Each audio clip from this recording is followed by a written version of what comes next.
Now, Hangin with Hester and Hanny with Jacob Hester and Charles Hanagriff. Hester and Hanny on 104.5 ESPN Baton Rouge and 1130 The Tiger.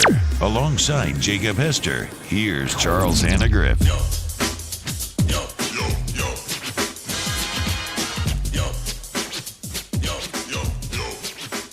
Good afternoon and welcome. Hanging with Hester and Hanny, 104.5 ESPN Baton Rouge. 11:30 The Tiger in Shreveport. If you're watching along with us on CST or YouTube, 104.5 ESPN is the channel. Please go subscribe. Hanging with Hester and Hanny page for all of our previous stuff. I'm just going to let you know right now, we in a good mood. We in a very good mood. Get us to a yes is picking up steam, baby. And we got good news to report today. I mean, we got good news. We got good news all over the place. I would have been in a good mood today just off of being able to watch a little college football last night. Absolutely. We had a great time over at Jolie Pearl for the Game Time show, and we're able to watch, and it felt normal. You know, the idea of being able to watch college football with the first, Thursday night. So I was going to be in a good mood anyway, all right? And then Hester comes up with this idea earlier. He says, let's do wear your colors, wear your college colors to work day. It's National College Colors Day. Yeah, and so I thought, I've got just the shirt. You did. It's a fantastic shirt, by the way. This is my LSU Hawaiian shirt, so it checks all the boxes. Yes, it does. Cade apparently got to work a little bit early, so the Nickel State Colonels are wearing teal today. Did he get to work early, or is he embarrassed of where he graduated from? And then Never embarrassed. Paul's a traitor because he's supposed to be wearing green and gold for Southeastern, and he's got LSU colors on. And Playboy Morty hit his Clippers bet last night, and he's so excited. We ain't going to see him till Thursday of next week. This is an alternate road jersey, just to let you know. Throwbacks, are they? So here's the good news. We'll be able to talk about the football games in a second. The Committee on Education met earlier this morning, and LHSAA Commissioner Eddie Bonine was there. And we're going to talk to Michael Cobble here in about 15 minutes from WBRZ because he was there at the hearing. But I can just tell you that the phase restrictions to move forward with high school football went by the wayside this morning, and they're playing. Come October, yeah. So we'll go into detail with that, but I thought that was tremendous because we've been sort of on eggshells a little bit with that. We know there's another announcement coming next week from the governor about the next phase running out next Friday, and we were nervous because the week of the hurricane doesn't provide them with the testing data, and then you add Labor Day weekend. The governor gets nervous and moves this thing back some more. It was gonna basically put a bullet in high school football if phase 2 had stayed all the way through the end of September, and they had a restriction of having to stay in or be in phase 3 to move forward with workouts. Well, that didn't happen today. That went by the wayside today. So we're going to let Cobble explain that. So I thought that was tremendous news today, that we're going to have high school football. And I know a lot of people came out happy of that meeting. If you've been following Twitter, if you've seen a little bit, there's some pretty fired up people. Get Me to a Yes took a big step forward this morning in Louisiana. Well, Hanny, we know what high school football means to the state of Louisiana. I mean, it's in our DNA. All of us have a story of great high school games we either played in or we attended or anything like that. And so we saw states like Alabama. We saw states like Texas. They've already played multiple games. Yep. We've seen border states play multiple games. And so it was, okay, well, can you at least just tell us something? Can you give us a timetable of when we can expect it? Because it was so quiet. And you had some teams that were trying to practice, but they didn't want to drive their kids into the ground because they didn't really know when they were practicing for. So, look, both my brothers are high school coaches. This is fantastic news, obviously, for me, but it's fantastic news for everyone because the life lessons you learn on a high school football field when you're a player, they're unmatched. It is really where you grow to become a man, in my opinion. I truly think that. I think it's you're part of a team, you're striving for this common goal, and you have this brotherhood. And so many of us could sit here and we could give a story of high school football in a life-changing moment within high school football that we all had.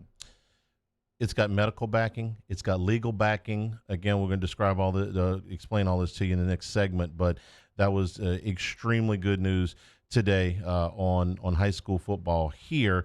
And I think, like I said, there's a lot of a lot of happy people where that is concerned. So we start with that. The second big piece of news that's come out in the Get Us to a Yes was that the report that came out earlier this week that as many as 30 to 35% of the tested players in the Big Ten had myocarditis was basically debunked today. That was misinterpreted. It was just plain wrong. It was just forget all the fancy language. It's just wrong. Okay, and they went back and they said, "Well, wait, no, that's not How about the deal." that?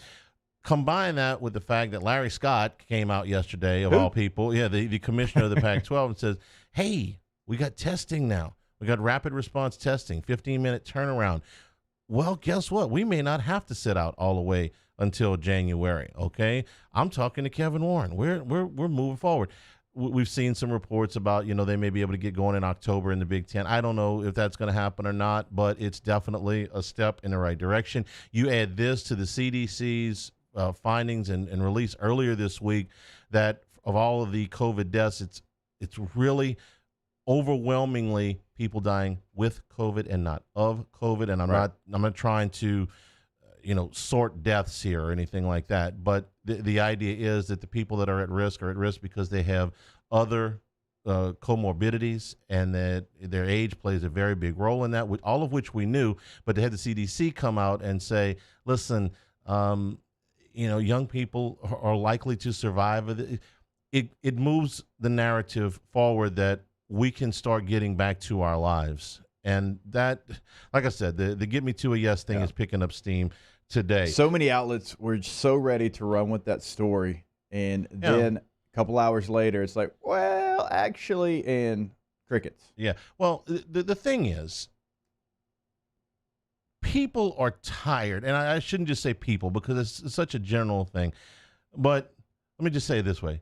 Me and many people I know are tired of having the worst case scenario presented to us as the most likely outcome. Right. We are beyond tired. We are exhausted with the doomsday scenario being presented to us as the most likely outcome. So let's try, okay? Let's try. Give me to a yes. Now, so all of that was good. And some of it, hey, where's the fight? Where's the fight? Even if you do get that, Hanny, even if you do get that, and that's what it is, and it's just let's lay down and take it. That's what I'm tired of. No. You get back up, you try to fight it, you become the counterpuncher. Sometimes you can't be the aggressor. Sometimes you have to counterpunch. Well, do it. Don't just get hit and fall down. But we had to take precautions. We still have to take precautions. We have to follow protocols. I'm not saying that this is the protocols are trying to fight back and they're trying working. To do things. They're working in a lot of cases. So it's okay to think that we're moving forward. You don't have to have the doomsday scenario be the first thing that you think of every day. And believe me, a lot of days that's been hard. So all of that. Saints in position to sign Jadeveon Clowney, a big pickup if they can follow through with that. So on the Big Ten stuff, James Laurinaitis will be with us at 1 o'clock today.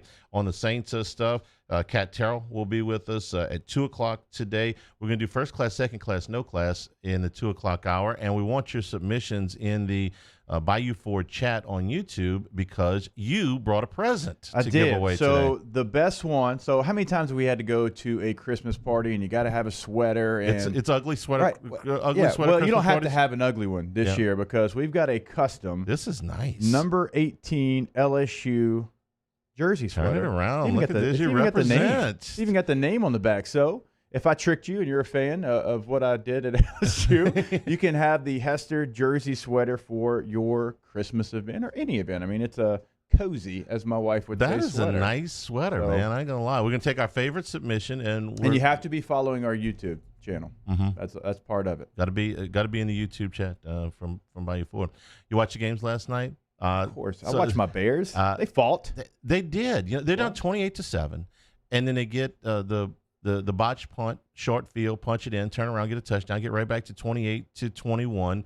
They fought. They were in there the entire way. Was an entertaining game for sure, and kudos to them.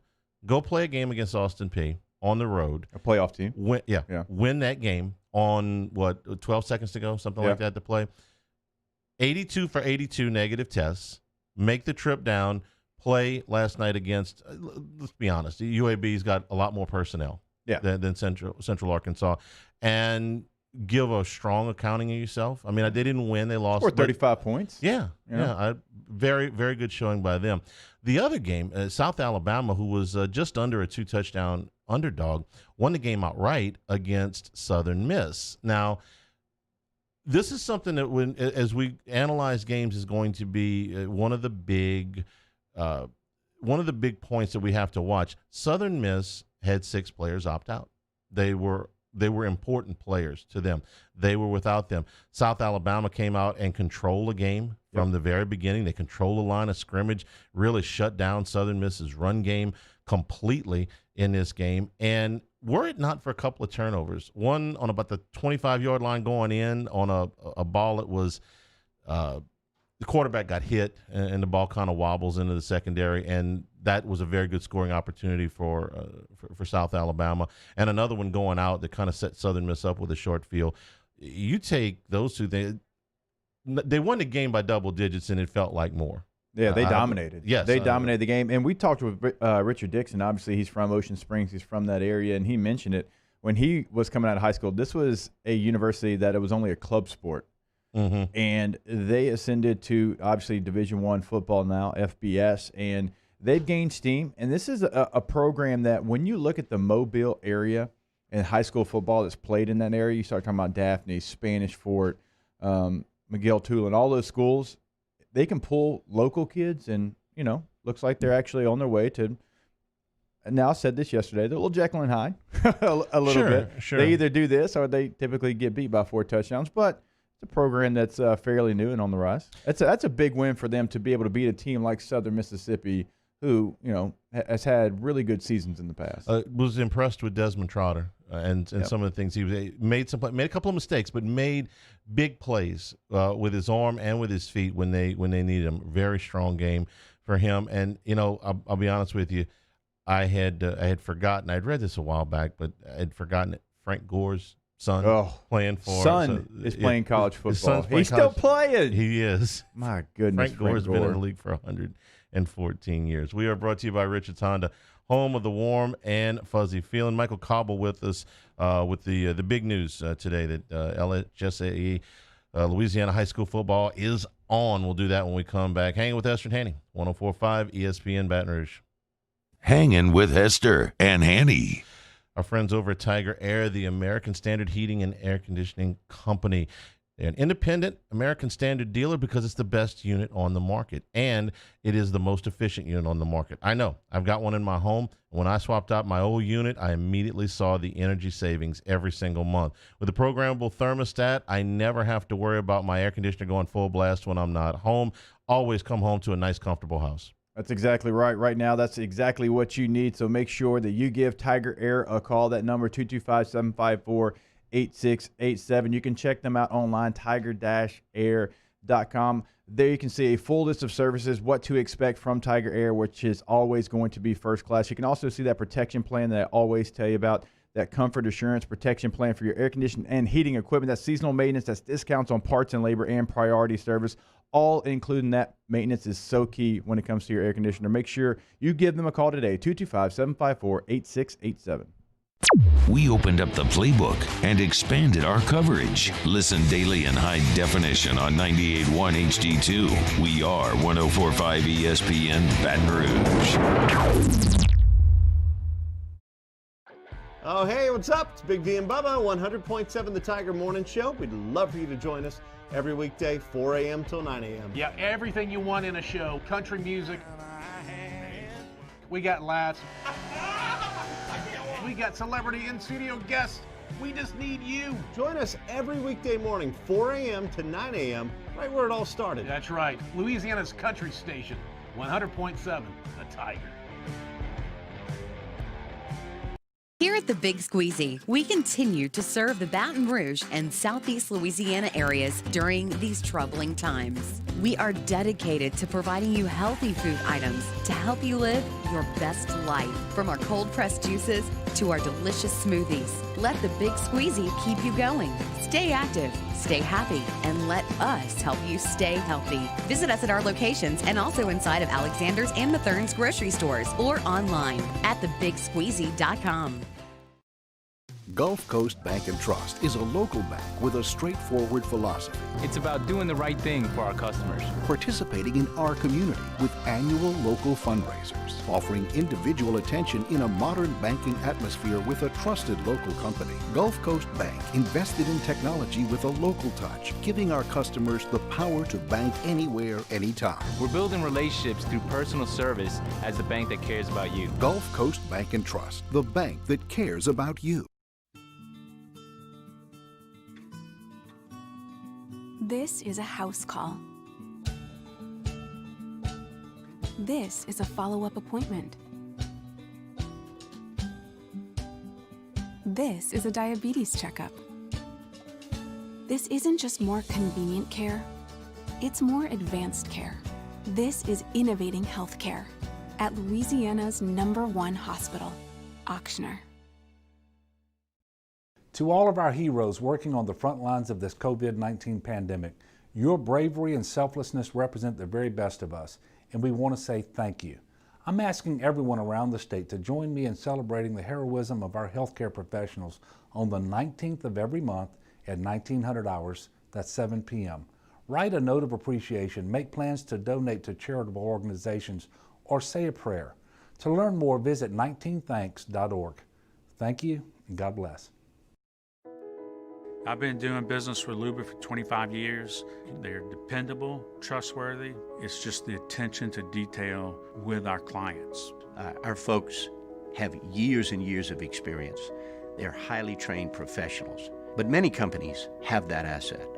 What I'd like to think makes Luba a bit different is that we use those talents in a way that truly is dedicated to serving the needs of the folks who depend on us. Hey, it's Matt Moscona inviting you to join us for Friday's AFR presented by Don Juan Cigar Bar. The Right Radio Hours return, and we're breaking down college football. Southern Miss, South Alabama. Let's go, baby. Join us, AFR, 104.5 ESPN Baton Rouge.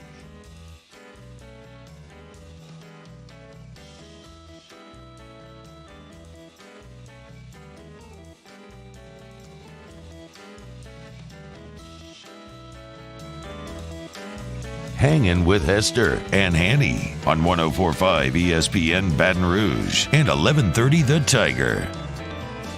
We're brought to you by Small Sliders, Nicholson at East Boyd. And by the way, they are hiring right now. They are booming.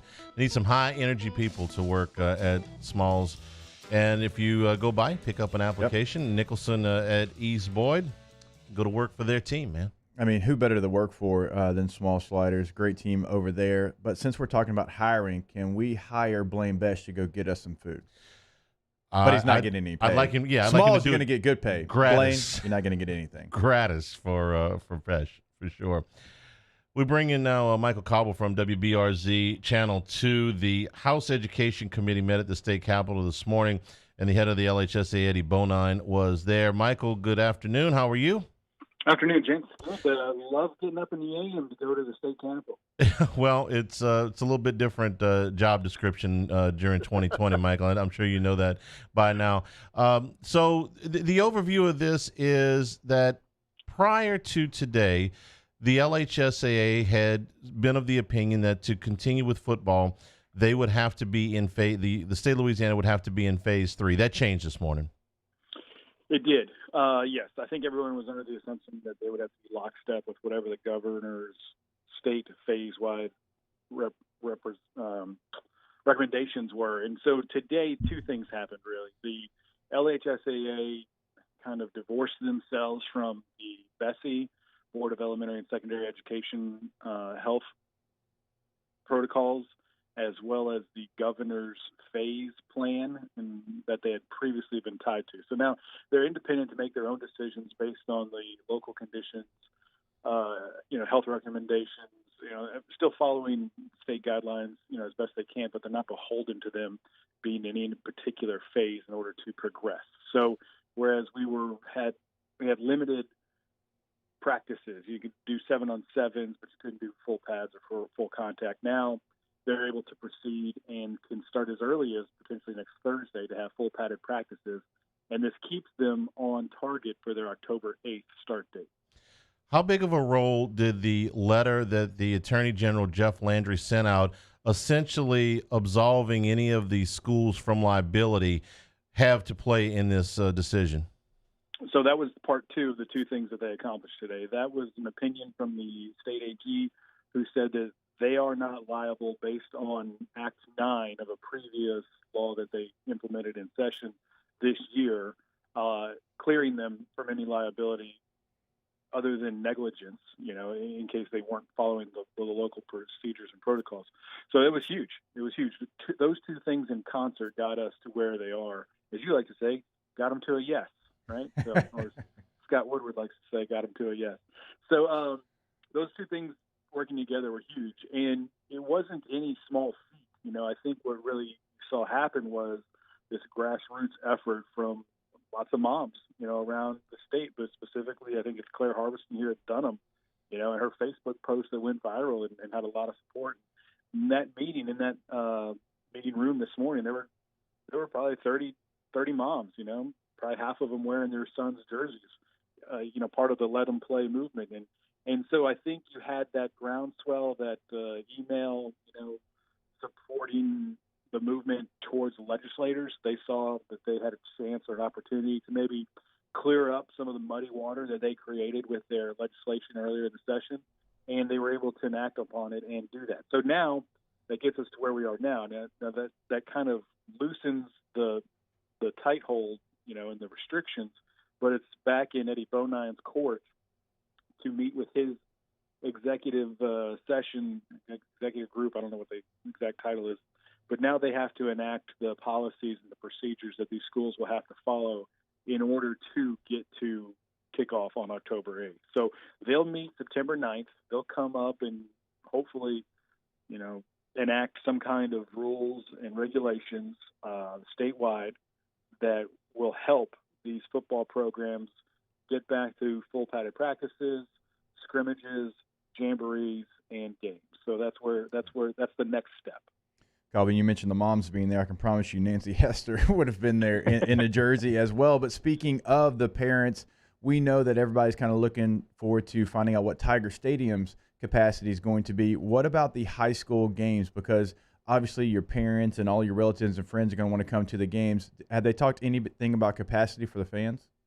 They did, and that was another point. Then, so the state fire marshal is apparently releasing some information today and part of their Open Safely campaign that will allow 50% occupancy for high school stadiums and high school gymnasiums. So if you're talking about volleyball that's starting up, obviously cross country doesn't necessarily have an arena type field, but you're talking about swimming starting. So 50% capacity. Now, again, how will they enforce it?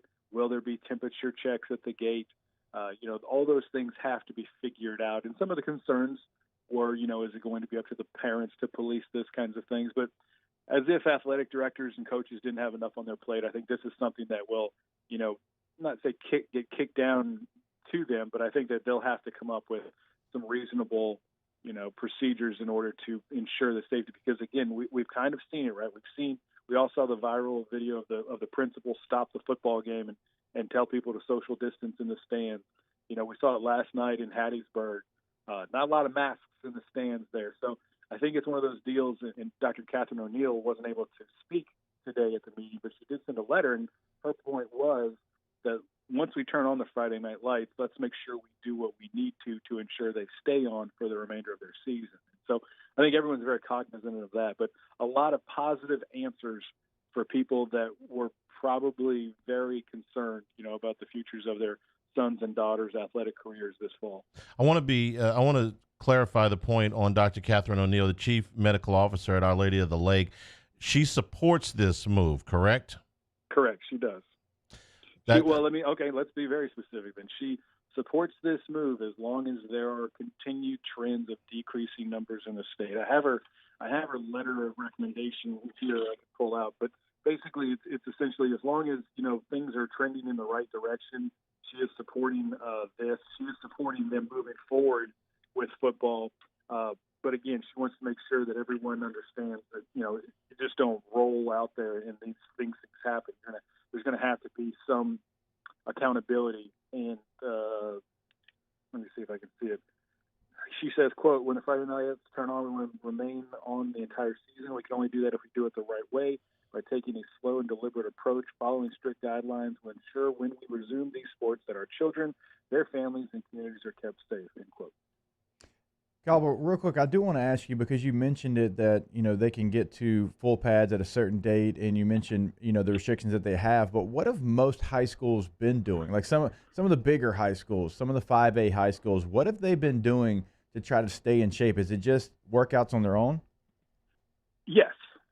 So I think honestly, I think most of the coaches that I've talked to have really been towing the line, have been doing it responsibly. They're trying to set the examples to their students, that following rules matters. And so most of them have been doing what's been prescribed. And they've been allowed, they've just a couple weeks ago, they cleared a little bit of 7-on-7 competition. I think they can work out in shells.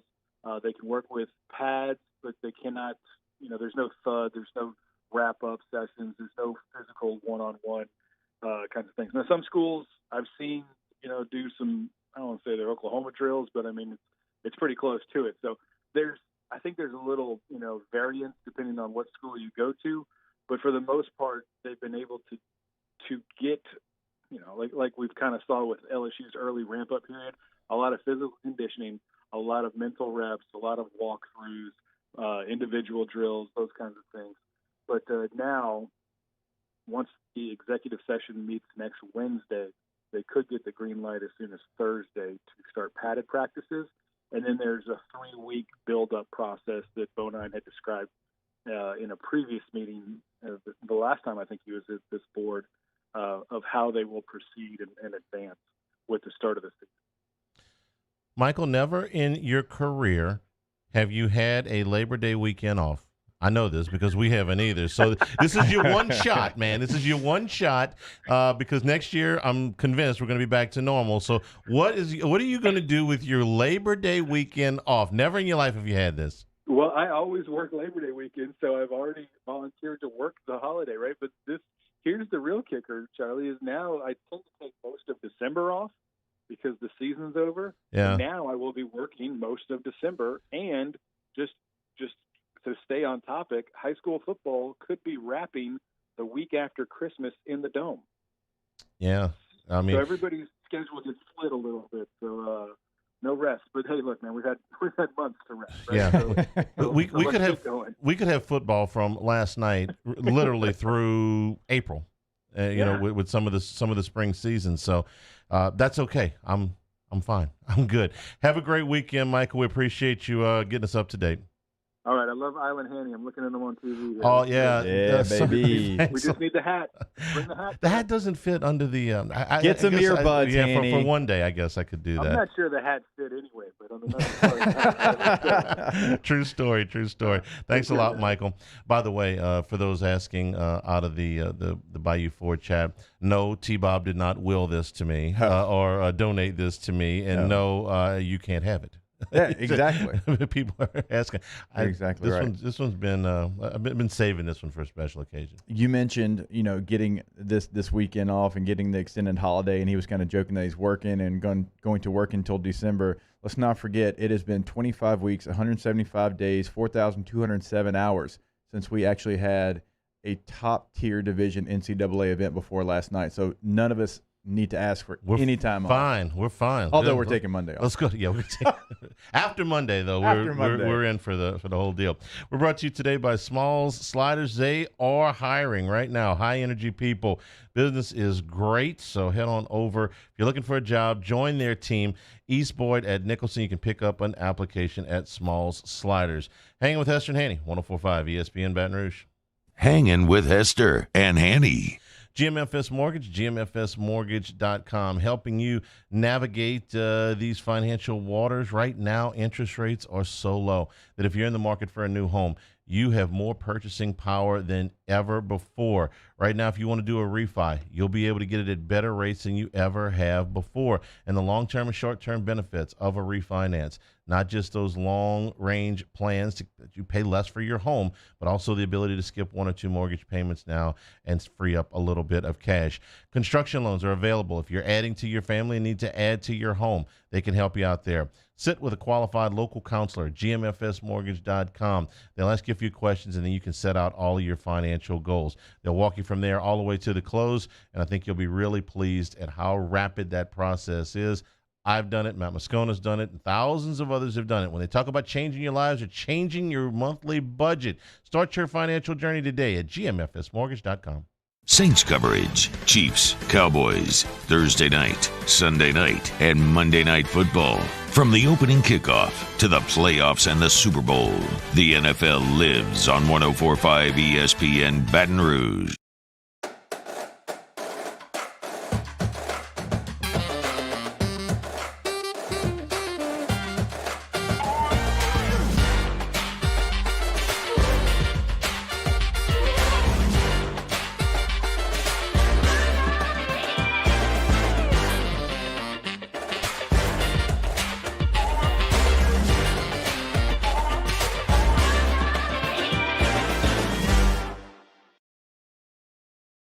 Gulf Coast Bank and Trust is giving our customers the power to bank anywhere, anytime during this challenging event. And we're right there with you. Our mobile banking app is a smart way to manage your money and time.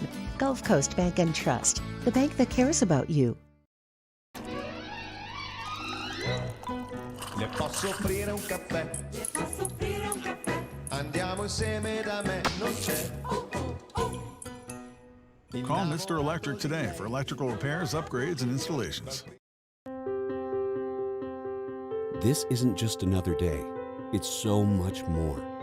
Kelly's life was put on hold when her auctioneer primary care doctor discovered a rare blood disorder. Her doctor connected her to an auctioneer care team of cancer, heart, and kidney specialists. With multiple primary care locations around Baton Rouge, same-day appointments, and online scheduling, we're relentless about keeping you healthy.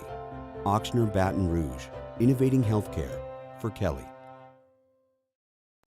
At All-Star Toyota, you get it all. If you're in the market for an all-new Toyota vehicle, come see our friendly and knowledgeable sales team at All-Star Toyota. Located in Baton Rouge at the corner of Airline and Goodwood, we've been serving our community since 2005 by offering a large selection of new Toyota cars, trucks, and SUVs.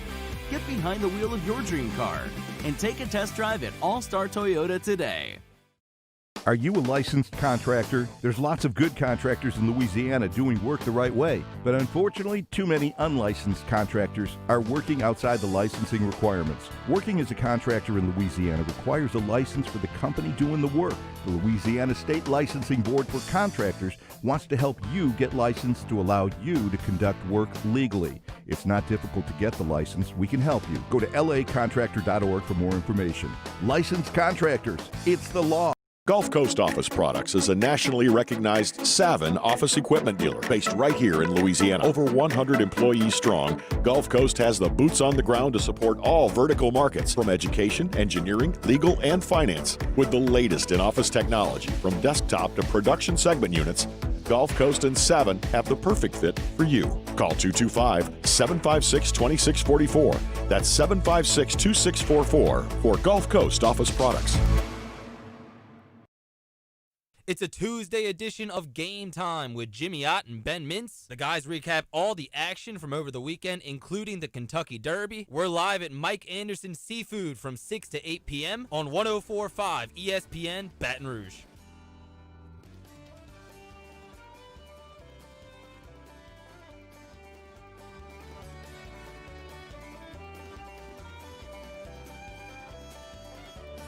Hangin with Hester and Hanny on 104.5 ESPN Baton Rouge and 1130 The Tiger.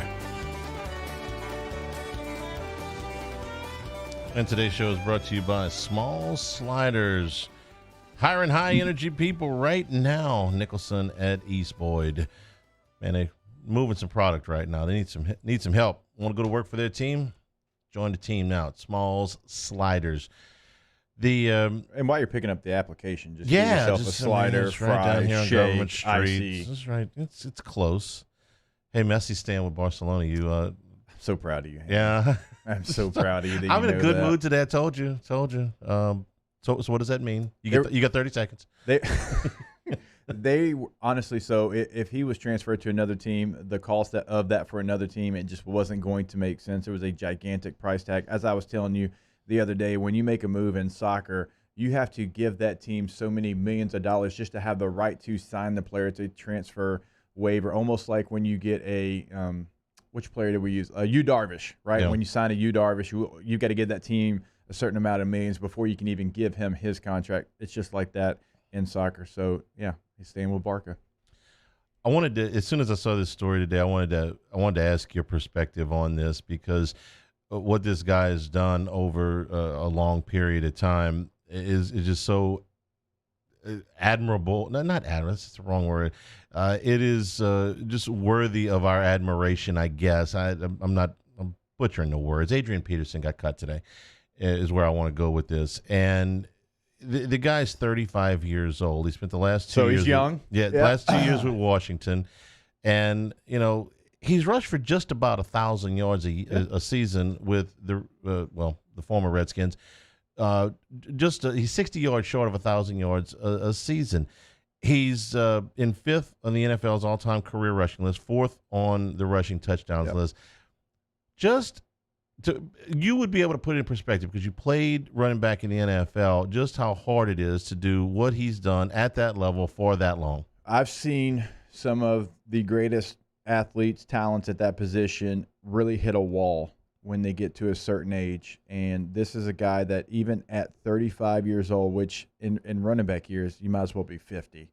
And he has come out and he has had two very respectable seasons in Washington, averaging over 4 yards a carry. He had over 1,000 yards in 18. He was right at it. You mentioned 900 yards in 15 games a year ago. To be able to play at that high of a level is really impressive, especially when you look at 16 and 17 when he was really injured and missed a lot of time. Saints fans remember he was with them for a short period of time, and it looked like, okay, well, this is it. It's over for Adrian Peterson. He's been banged up too many years in a row. He's missed too much time. But to reinvent himself and to get in a position where he's still breaking off 90-yard runs like he did in Washington, it's really impressive. This is a guy that, talent-wise, is top 5 of all time at the position. His high school highlight tape, Hanny, was the most impressive thing I've ever seen. And he played in East Texas, and that's not easy to do, what he was doing on film. We were the same class. We were the same class coming out. We were at the, some of the same Nike camps and different things. Always very, very nice. Talked to everybody. Always had a smile on his face. And I want to just real quick.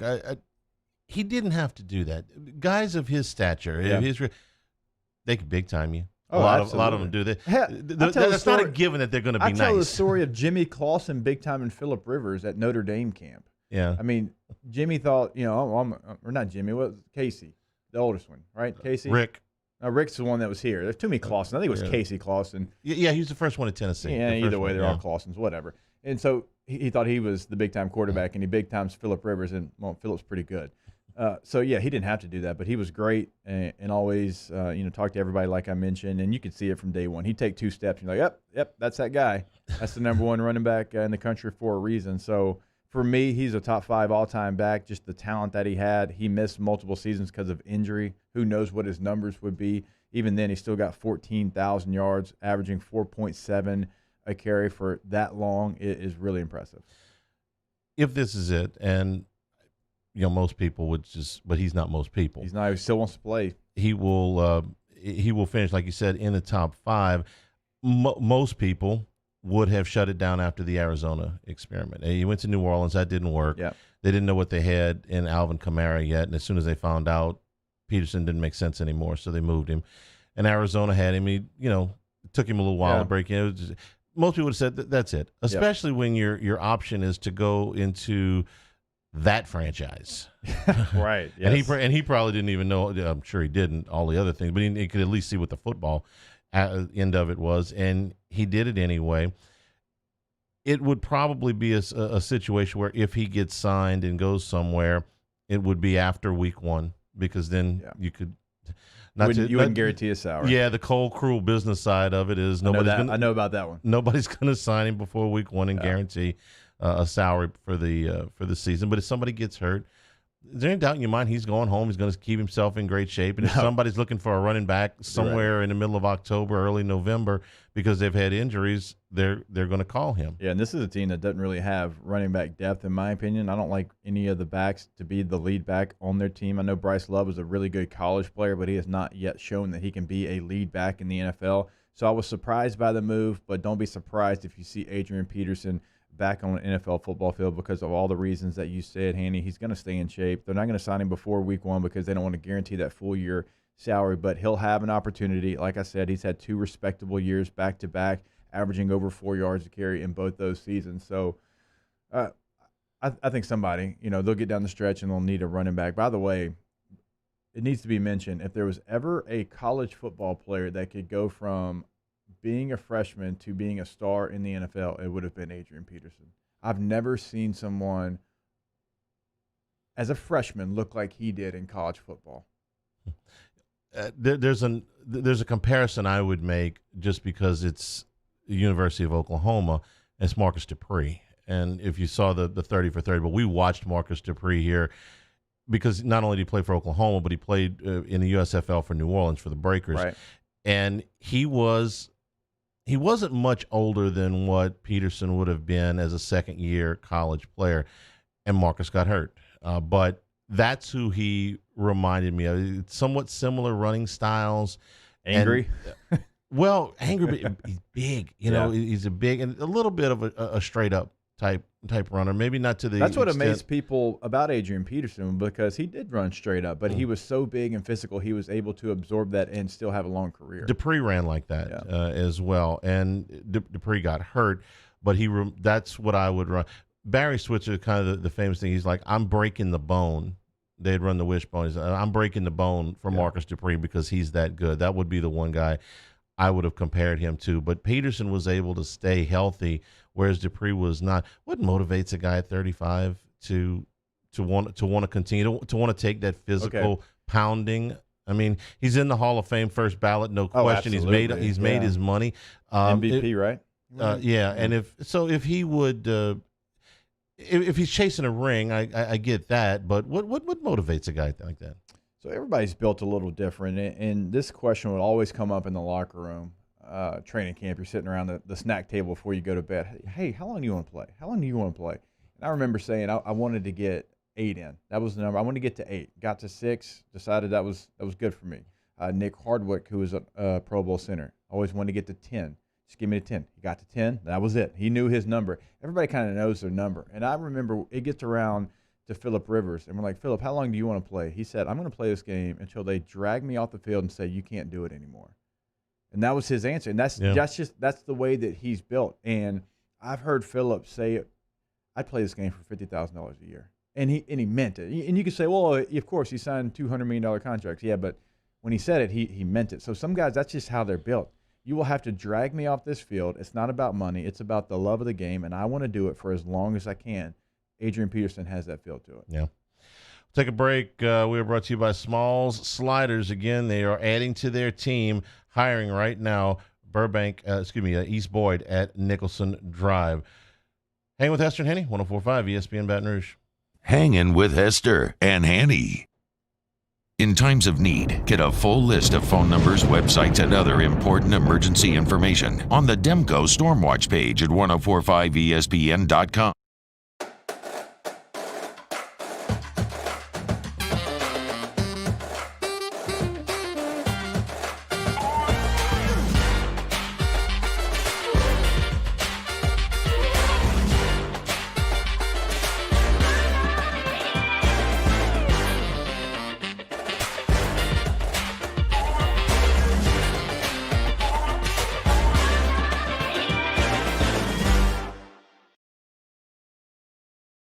Prompt, Professional, reliable.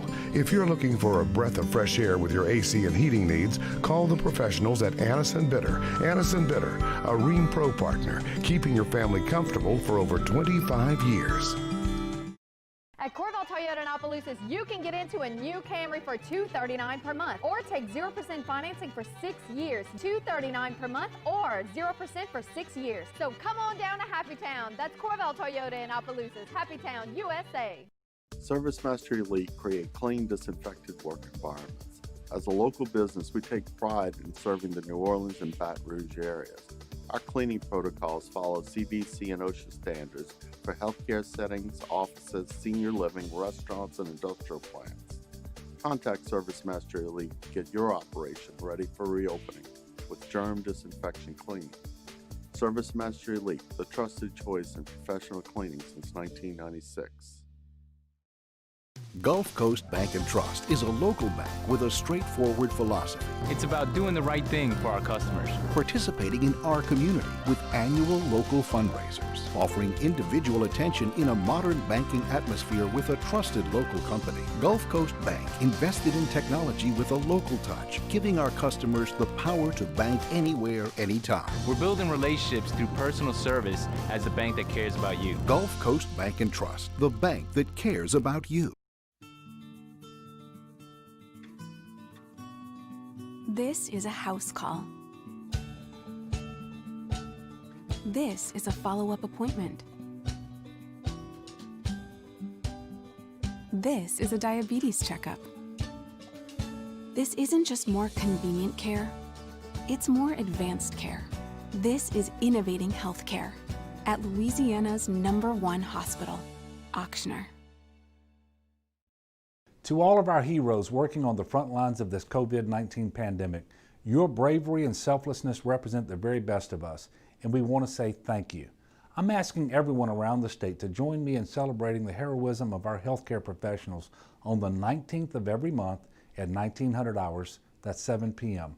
Write a note of appreciation, make plans to donate to charitable organizations, or say a prayer. To learn more, visit 19thanks.org. Thank you, and God bless. I've been doing business with Luba for 25 years. They're dependable, trustworthy. It's just the attention to detail with our clients. Our folks have years and years of experience. They're highly trained professionals, but many companies have that asset. What I'd like to think makes Luba a bit different is that we use those talents in a way that truly is dedicated to serving the needs of the folks who depend on us. Do you know the proper way to prevent the spread of COVID-19 in your office? We do. We're Jadeveon, a leader in the cleaning industry for over 30 years, and we've developed comprehensive programs to address proper cleaning and disinfection. We have experience in applying disinfecting programs in hospitals, office buildings, schools, and other venues. Now we're ready to help and able to assist customers that need disinfecting service. Coming up on Tuesday's OTB, the boys return from an extended weekend to give you the Saints' final 53-man roster, the latest from Tiger football camp, recap the NBA playoffs, and give out some weekend winners. Off the bench, 104.5 ESPN.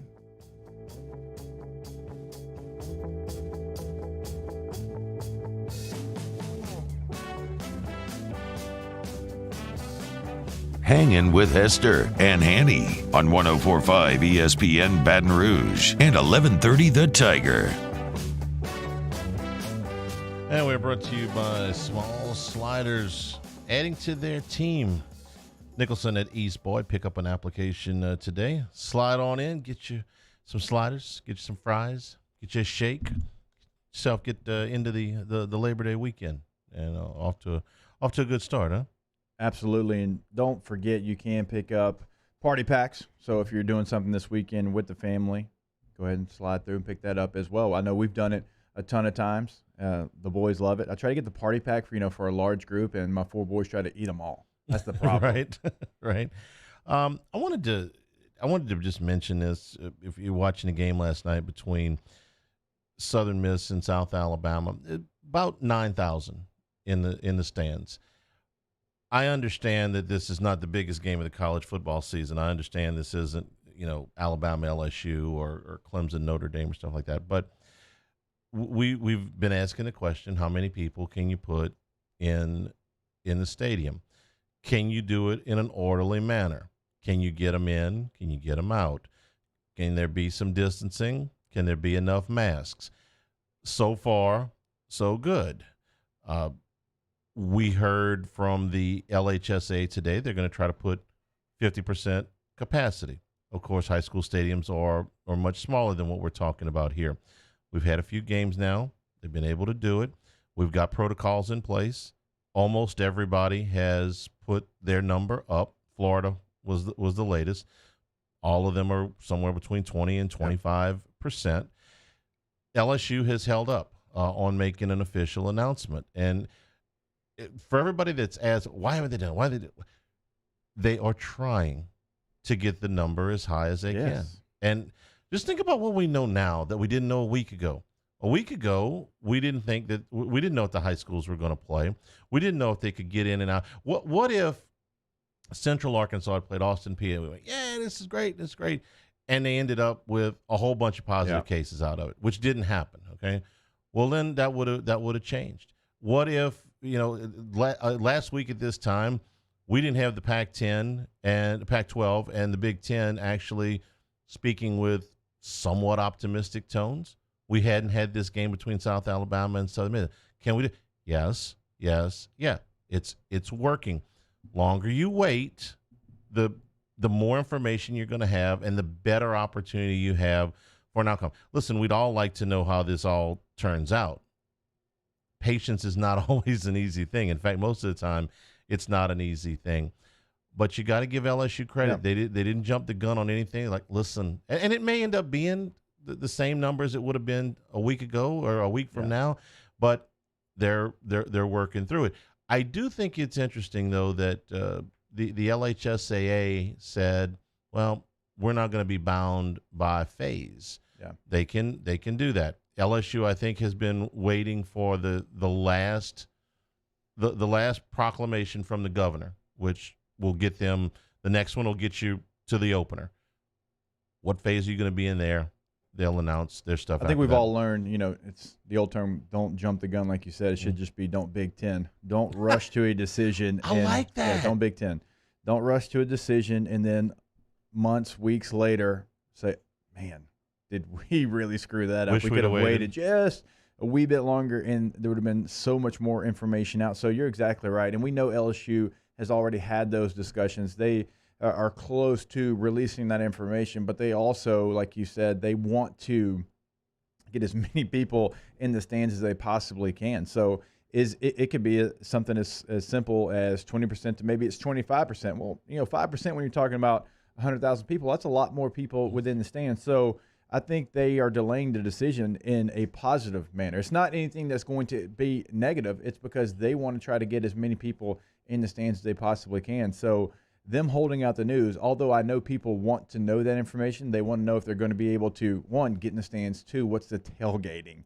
Remember, that's also something. They have not released that, and I think they want to release all that information together. They don't want to piece it together. And I think, was it Florida yesterday that released kind of everything all at once? I'd rather them do that than piece it together and get little bits of, well, here's for parking, here's for tailgating, here's for attendance. I'm sorry. I had a hard time concentrating after you said don't Big Ten. Don't Big Ten. I was so impressed with that. So now we have the shirt, right? We need some design. Yes. We need some logo. It says, "Get me to a yes. Don't Big Ten."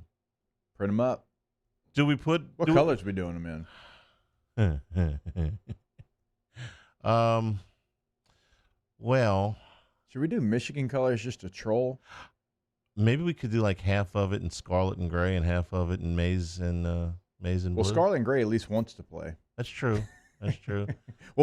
Hey, trust me, the guy coming on in about 7 minutes from now, he'll tell you exactly what he thinks. Yeah, James Laurinaitis is going to be with us at the top of the hour. So do we put it all on the front? Do we put half on the front, half on the back?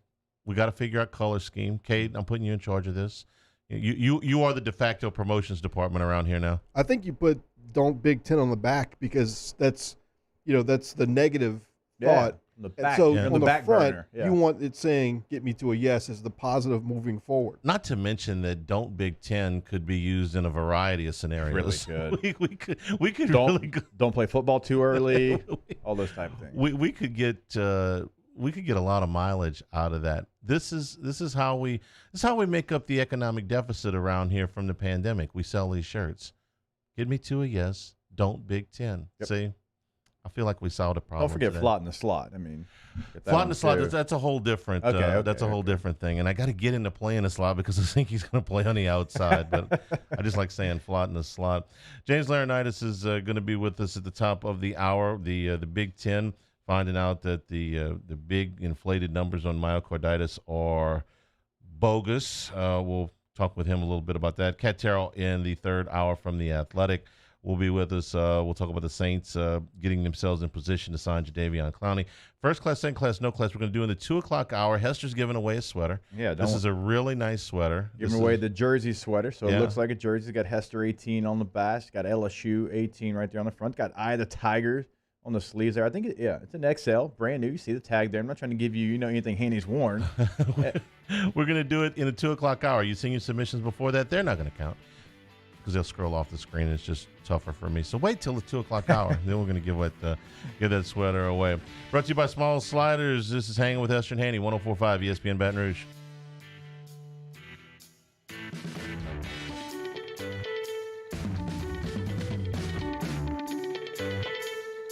Hangin' with Hester and Hanny.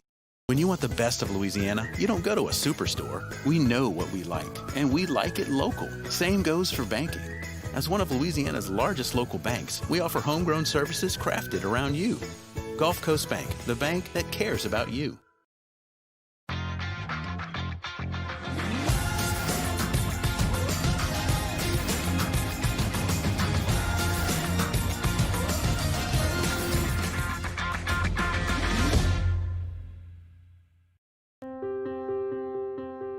This isn't just another day. It's so much more. Kelly's life was put on hold when her auctioneer primary care doctor discovered a rare blood disorder. Her doctor connected her to an auctioneer care team of cancer, heart, and kidney specialists. With multiple primary care locations around Baton Rouge, same-day appointments, and online scheduling, we're relentless about keeping you healthy. Auctioneer Baton Rouge, innovating healthcare for Kelly. I'm Jadeveon. I grew up learning how to cook at LSU tailgate parties and right in my own backyard. And I created JD's Louisiana products to bring that Louisiana flavor to you at home for your backyard cookout. JD's Louisiana barbecue sauce, Louisiana molasses mustard, spicy and sweet barbecue rub, and more are available at your local supermarkets or by logging on to jdecody.com/shop. Put in promo code CST for 25% off at checkout. To all of our heroes working on the front lines of this COVID-19 pandemic, your bravery and selflessness represent the very best of us, and we want to say thank you. I'm asking everyone around the state to join me in celebrating the heroism of our healthcare professionals on the 19th of every month at 1900 hours, that's 7 p.m. Write a note of appreciation, make plans to donate to charitable organizations, or say a prayer. To learn more, visit 19thanks.org. Thank you, and God bless. Are you a licensed contractor? There's lots of good contractors in Louisiana doing work the right way, but unfortunately, too many unlicensed contractors are working outside the licensing requirements. Working as a contractor in Louisiana requires a license for the company doing the work.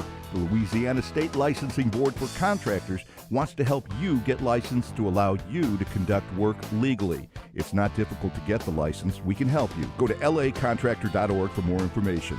Licensed contractors, it's the law.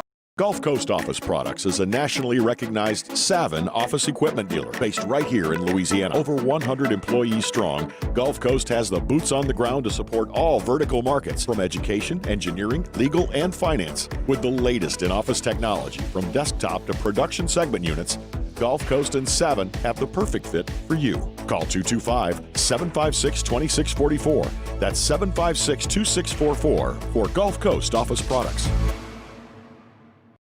ServiceMaster Elite create clean, disinfected work environments.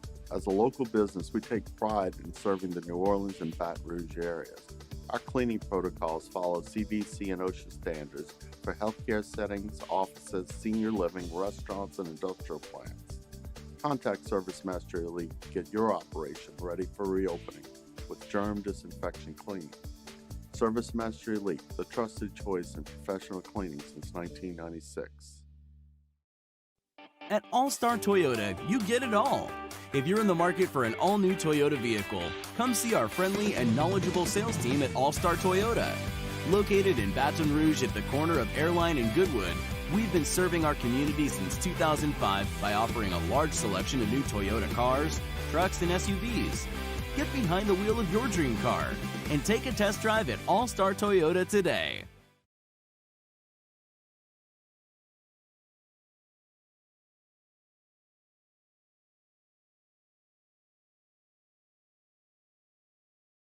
Hand Injury Lawyers.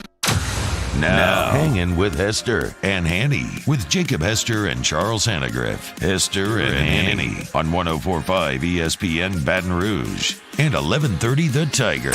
Alongside Jacob Hester, here's Charles Hanagriff.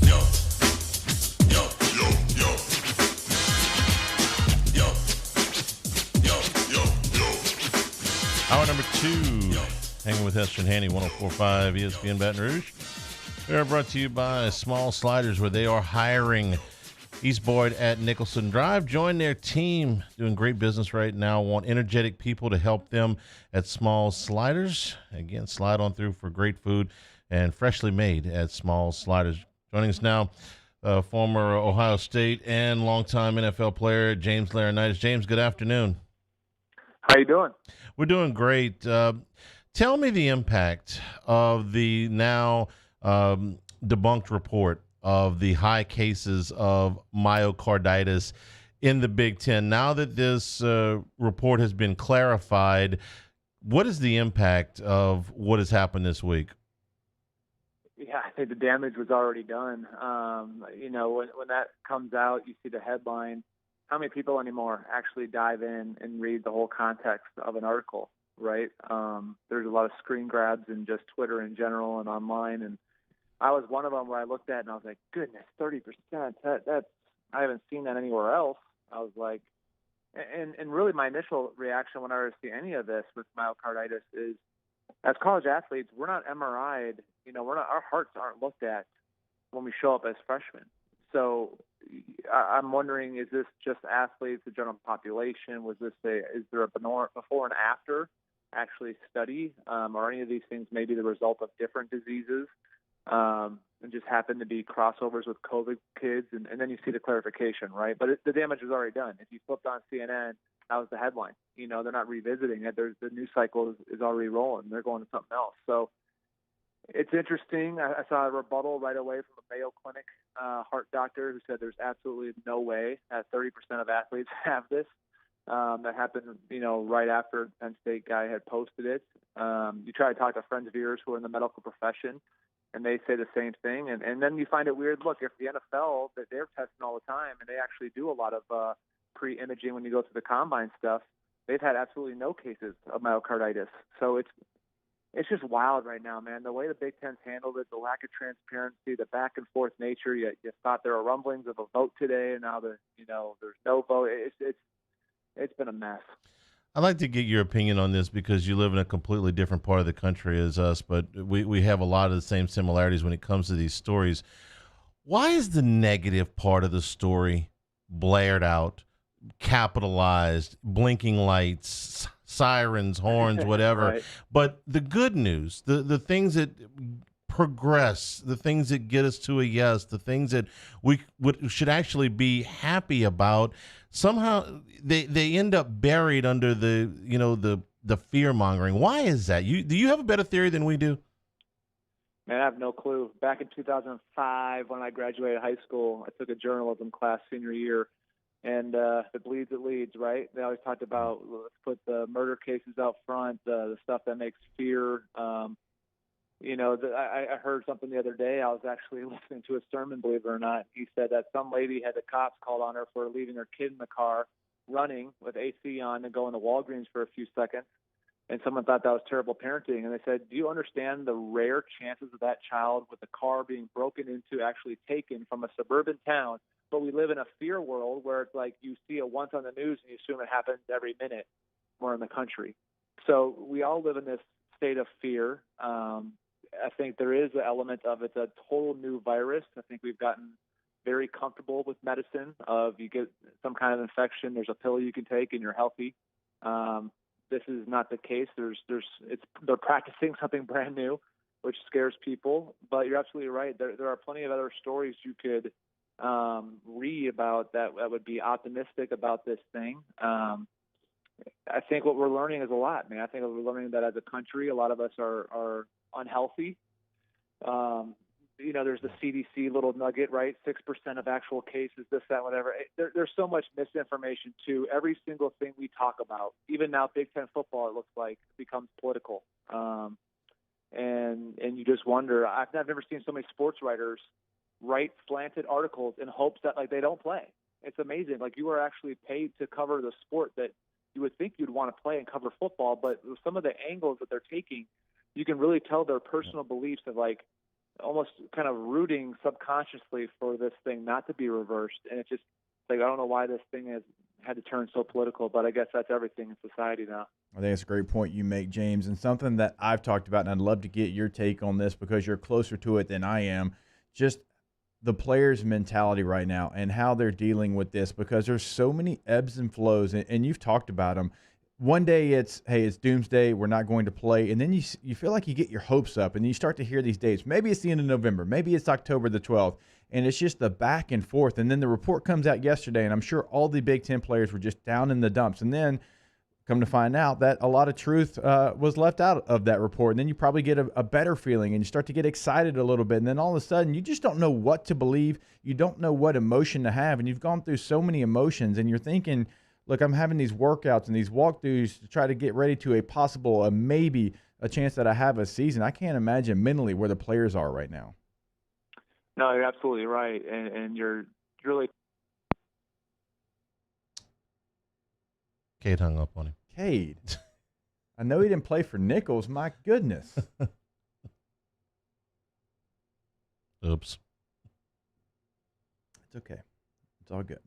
Nothing can steal our sunshine today. No. You've got Island Hanny ready to go. I've got my LSU softball jersey on. Ready. We're gonna give it away. No, not your softball jersey. No way. I'm about to say, hold on now. The sweater. We're giving away. Coach Serena gave me this jersey. We're giving away the sweater. All right. James is back. James, we apologize. Small problem. No, that's probably us, man. I got this older phone, I guess. But no, I was saying it's I can't imagine what those kids are going through, and you see misleading reports. You have people, tweeting out Ohio State practices in pads and helmets. Well, no, Ohio State practiced in spider pads, helmet, under the same guidelines that the NCAA ruled down with no 7-on-7, no 11-on-11. That's not practice. That's individual. They went out there, did individual drills with spider pads on. So nothing's changed, but the headline says Ohio State practices helmets and pads, and people are like, oh, yeah, here we go. There's going to be a vote. We're playing. Well, no, that's misleading. That's a misleading headline. You have Coach Harbaugh at Michigan telling his players, hey, be ready for October. And now people think, oh, he knows something. No, every coach in the Big Ten is saying, hey, we have to be ready to kick this thing off whenever, whether it's October, November, January, we have to be ready. And that's what's taken from it. So all I know is that there's 3 schools that voted to play football in Iowa, Nebraska, and Ohio State. In order for anything, according to the Big Ten bylaws, for anything to get voted on, it has to be over 60%. So that's 9 schools you need. So somewhere from the last time they canceled it to whenever they decide to revisit it, they need to change 6 presidents' minds. And the difference, I think, between the Big Ten and the SEC is whether it's true or not, whether it's realistic or not. When you're a fan of Ole Miss, when you're a fan of Mississippi State, when you're a fan of Tennessee, those fans believe they are entitled to the college football playoff and playing for a national championship. It's in their blood, and if they aren't successful, it's what in the hell is going on? That is the reality, and I mean, for goodness sake, Mississippi State was the first number 1 in the college football playoff rankings, right? Like, people in the Big Ten like to think that that's like equivalent to Purdue. It's not. Purdue never wakes up with their fan base thinking, oh, we're going to win a national championship, or we deserve sometime in the next 5 years to win a national title. No, they're thinking, I hope we get 6, wins to go to a bowl game, maybe we'll upset a team here or there.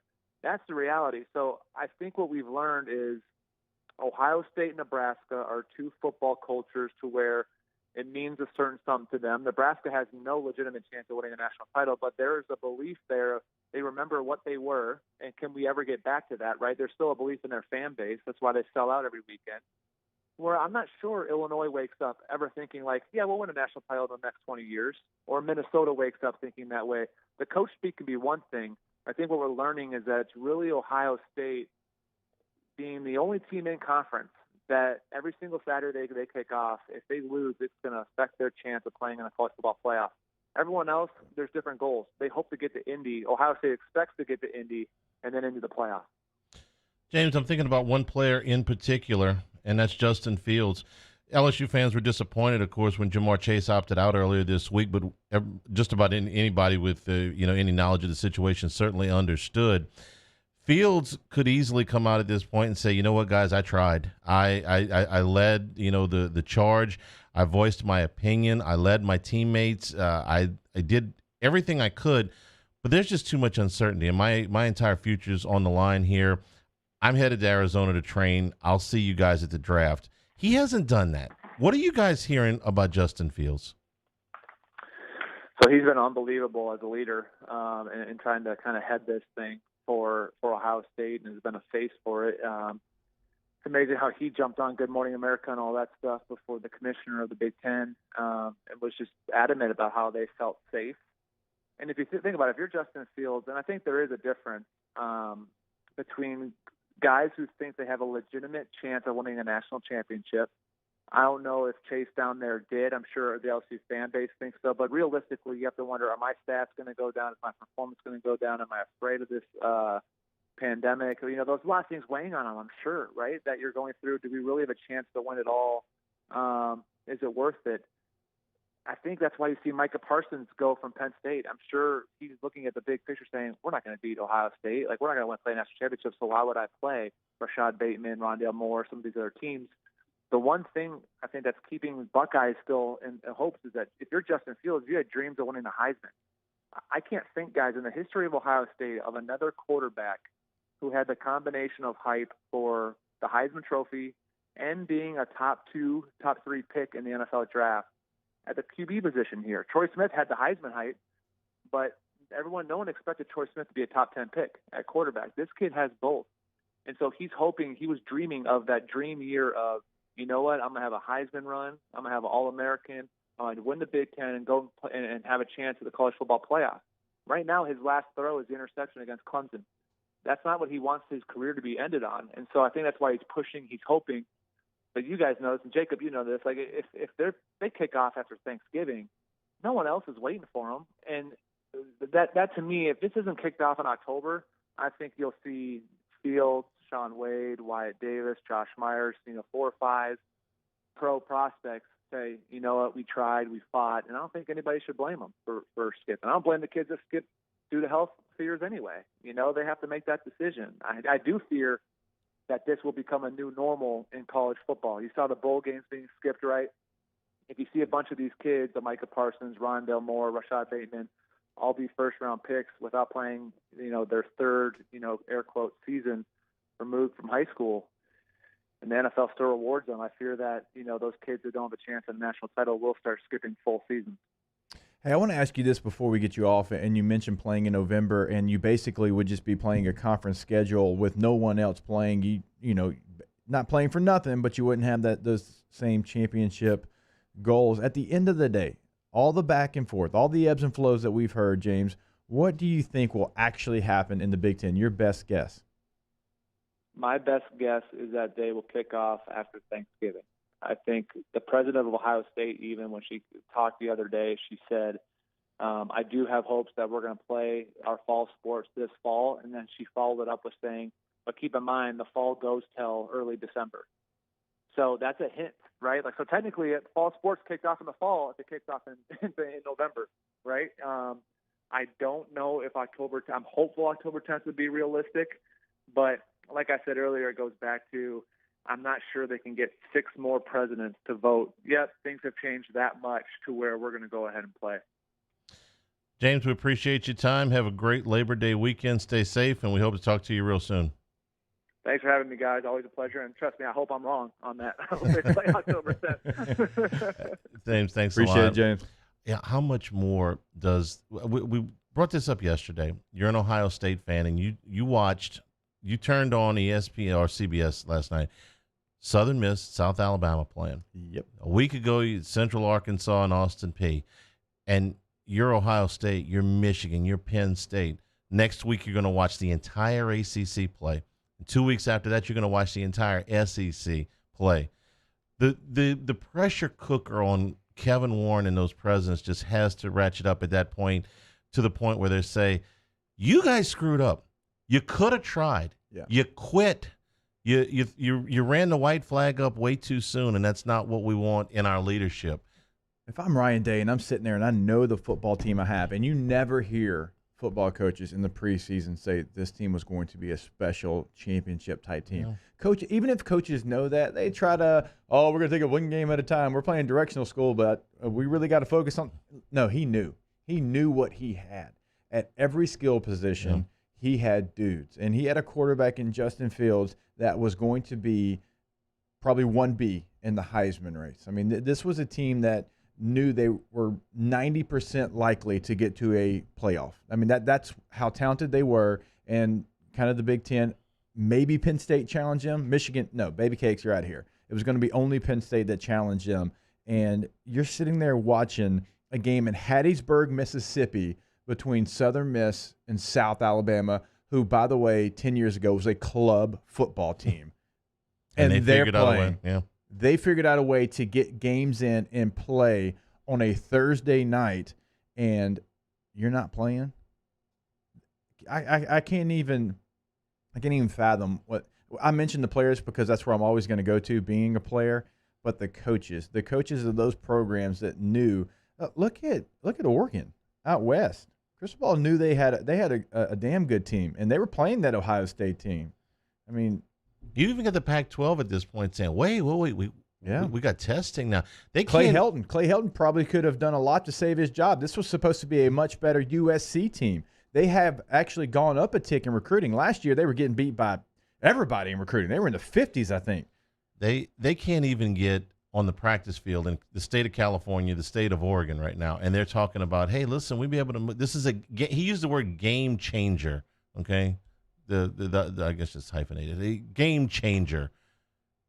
They're talking about playing this October 10th thing for Kevin Warren and the president's sake, and the Big Ten better have some legs, because if it doesn't, I just can't imagine they're going to watch this whole season and not say, boy, you guys, epic fail on trying to get this done. We are brought to you by Richards Honda, home of the warm and fuzzy feeling. Hanging with Hester and Hanny, 104.5 ESPN Baton Rouge. Hanging with Hester and Hanny. As the summer winds down, we get past Labor Day. We're still doing property maintenance, and our friends at Gotros Outdoor Power and Skag are the ones to help us do it right. All of the zero turns right now from Skag, 60 months interest-free financing, free delivery.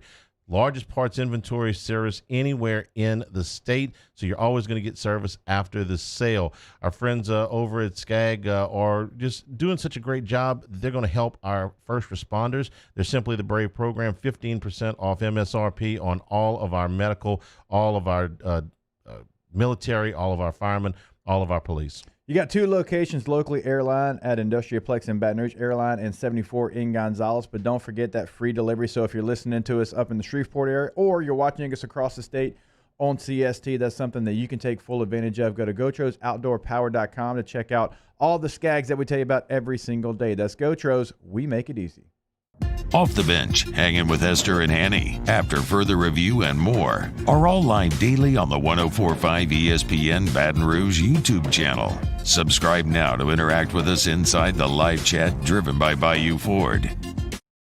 Are you a licensed contractor? There's lots of good contractors in Louisiana doing work the right way, but unfortunately, too many unlicensed contractors are working outside the licensing requirements. Working as a contractor in Louisiana requires a license for the company doing the work. The Louisiana State Licensing Board for Contractors wants to help you get licensed to allow you to conduct work legally. It's not difficult to get the license. We can help you. Go to lacontractor.org for more information. Licensed contractors, it's the law. $10,000 off MSRP on a new 2020 Ford F-150. All new Bayou Ford vehicles come with a 1 million mile powertrain warranty. And with Bayou to You, free delivery right to your door. The crew at Bayou Ford is going to do right by you. Oh, hey, what's up? It's Big V and Bubba, 100.7 The Tiger Morning Show. We'd love for you to join us every weekday, 4 a.m. till 9 a.m. Yeah, everything you want in a show. Country music. We got laughs. We got celebrity in-studio guests. We just need you. Join us every weekday morning, 4 a.m. to 9 a.m., right where it all started. That's right. Louisiana's country station, 100.7 The Tiger.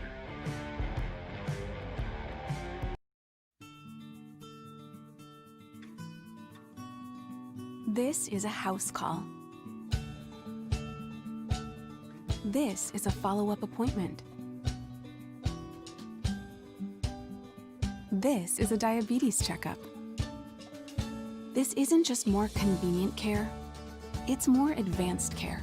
This is innovating healthcare at Louisiana's #1 hospital, Auctioner. I've been doing business with Luba for 25 years. They're dependable, trustworthy. It's just the attention to detail with our clients. Our folks have years and years of experience. They're highly trained professionals, but many companies have that asset. What I'd like to think makes Luba a bit different is that we use those talents in a way that truly is dedicated to serving the needs of the folks who depend on us. Gulf Coast Bank and Trust is a local bank with a straightforward philosophy. It's about doing the right thing for our customers. Participating in our community with annual local fundraisers, offering individual attention in a modern banking atmosphere with a trusted local company. Gulf Coast Bank invested in technology with a local touch, giving our customers the power to bank anywhere, anytime. We're building relationships through personal service as the bank that cares about you. Gulf Coast Bank and Trust, the bank that cares about you. At Corvell Toyota in Opelousas, you can get into a new Highlander for $4,000 off MSRP. Yes, $4,000 off MSRP, and we have many in stock. So come on down to Happy Town. That's Corvell Toyota in Opelousas. Happy Town, US. Hey, it's Matt Moscona inviting you to join us for Friday's AFR, presented by Don Juan Cigar Bar. The Riot Radio Hours return, and we're breaking down college football. Southern Miss, South Alabama. Let's go, baby. Join us, AFR, 104.5 ESPN Baton Rouge.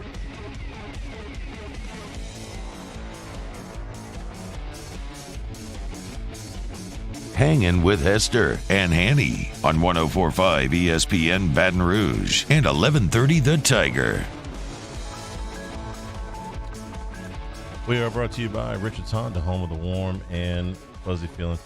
I always like talking to James Laurinaitis. Super sharp. You can tell in the tone of his voice just how frustrated he is. I asked you earlier in the week, I said, what would we be thinking if the Big Ten and the Pac-12 were playing, the SEC wasn't?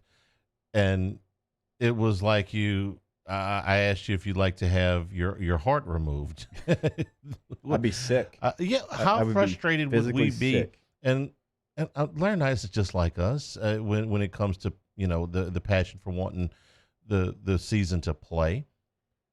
And you can tell it's just like, man, really? That was what I got out of it. And he also said something that you brought up during the break, which is, listen, this October 10th thing may have legs, it may not, but if it doesn't, you're going to see massive opt-outs at Ohio State, because if you start the season in November after Thanksgiving, a national championship is not in play. The best case scenario, Hanny, is you can play a Rose Bowl if the Pac-12 decides, because the Pac-12's followers, they're not leaders, and they decide to follow the Big Ten. That's the best case scenario. And I know the Rose Bowl, it does mean something between those two conferences. not enough. It's not a championship. You would not have a championship season because the first time you got in an NFL locker room and you played at one of those schools, hey, we won the Rose Bowl. And I mean, crap, I got a ring, right? So you would see mass exodus, I think, in the Big Ten if that happened. And for Fields, the Heisman hasn't said anything yet, but if you had to lay money right now, they're going to award the Heisman in December. They're going to award the Heisman in April. December? Yeah, I think so too. So that's with one all of those that groups that they don't wait. I can't see them waiting. If all of that is off the table, then yeah, they're gonna opt out. They can still get October 10th done. That if they get off the dime and start moving, they can get October 10th done. You still got 6 days, I think, to get October the 10th done. You want to give your teams a month. You give them a month to get ready. You want to get your blue book out? You think they play on October 10th? No, I don't. No, I don't I think either. you have. If you do it, it's got to be within the next week. We got to be sitting here on next Friday and saying the Big Ten decided to play. I don't think we will. I don't think we will either. No. Like James said before he hung up the phone, I hope I'm wrong. I hope I'm wrong too. I'll be the first to admit. I am A-okay with saying I am wrong. I want to be wrong in this scenario. So you guys did something that we're going to continue on the old show. We're going to continue on this show, which is picking games on Friday. We did. So and our guy Craig Schilling does a fantastic job of keeping up with our bets. By the way, I'm going to go ahead and say I'm 2-0 because I called Central Arkansas covering and I had South Alabama in the points. So I had South Alabama in the points. I laid off the other game because I was worried about the quick turnaround. I feel like you went UAB. Check the tapes. I don't. I think I said I'm laying off. I probably would have gone at UAB. You said I don't want to root against Central Arkansas. That was exactly what I said. Ott's already taken me to task on 2 separate shows over that game. So just leave me alone. Go Bears, but I'm not into it. The Clippers were the other play last night. That one was right out of Central Casting with that series of Nuggets had been through. So what we're going to do is we're going to talk about not Ohio State or Michigan or Wisconsin. We're going to talk about teams that are actually playing this week. Schools with huge athletic budgets like Middle Tennessee. Murfreesboro, baby. Middle Tennessee. This is at noon. 12:30 tomorrow. Middle Tennessee and Army. Army's a 3.5 point choice. Are you writing this down? Or you want me to? Craig's got it. Craig's got it. Okay. All right. It's even on staff. He needs to be. He should be. Yes. I got you. Hey, I'll write it down. Army is a 3.5 point choice, and this the game is played at West Point. I'm gonna take the favorite. I'm gonna take Army minus the 3.5. I'm going Army as well, minus the 3.5. I love what Monken has done there. That's a team that plays high discipline football. They know who they are. They don't try to be anybody else. Middle Tennessee is not a bad team, but Army is a team that can beat some big boys in a normal year. So I'm going to go Army at home. It seems like they don't get games at home very often because they're an independent and they've got to.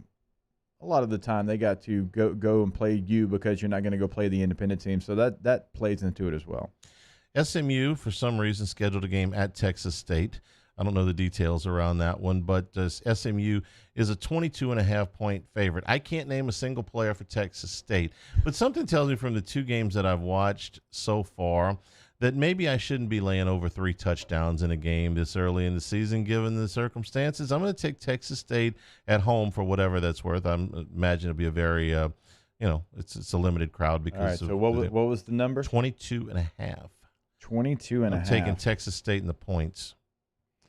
All right. So SMU is a team that has got a very veteran quarterback. He's been in college football since Jesus was a boy. Sonny Dykes is a coach I think a lot of. I think SMU's got a ton of talent. This is a team that can score, and they can score in bunches. It's a lot of points.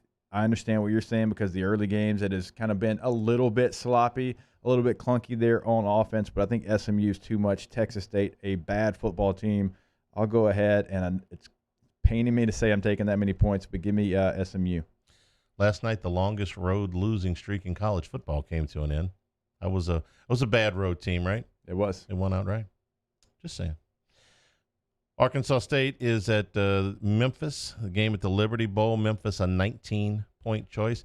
Again, I can't name a single player for Arkansas State, but in a normal year, I'm taking points as many times as I can in the opening week. That's my old buddy Alan Risher was a big believer in that, and Rish did really well in those opening weeks. He's like, man, I'm telling you, when everybody's getting the kinks worked out, and this year especially, take the points. So with that big number, I'm going to take Arkansas State in the 19. I am too, and even if this was in week 4 or week 5, Memphis got a new coach there. You've got players. You've got plenty of Jimmys and Joes, but Arkansas State is a program that plays pretty good football. Arkansas State is well coached. They've got some talent as well. They're not going to win this game, but I like them to cover. And then Monday Night Football. We got the big boys too. You got Herb Street. We got on the call. BYU and Navy from Annapolis. BYU is a 1.5. You see a 1.5 or 2? I got 2. 2? Okay, let's go with 2 because I'm taking Navy in the points. give me that extra half a point. They're just really hard to prepare for. BYU got to go across the country. Navy's exceptionally well coached. Yes, I would. I've rolled with them quite a few times over the years under that coach whose name I can never pronounce. But he's fantastic, and I'm going to take Navy in the points. Home team points. Yeah, I'm going to go Navy as well. I think Navy is one of those teams that can challenge in the American. I think that they have question marks at quarterback. They lost a very veteran quarterback, but this is still a team. It's kind of plug and play at that position. You know they are going to have a guy that runs that offense extremely well.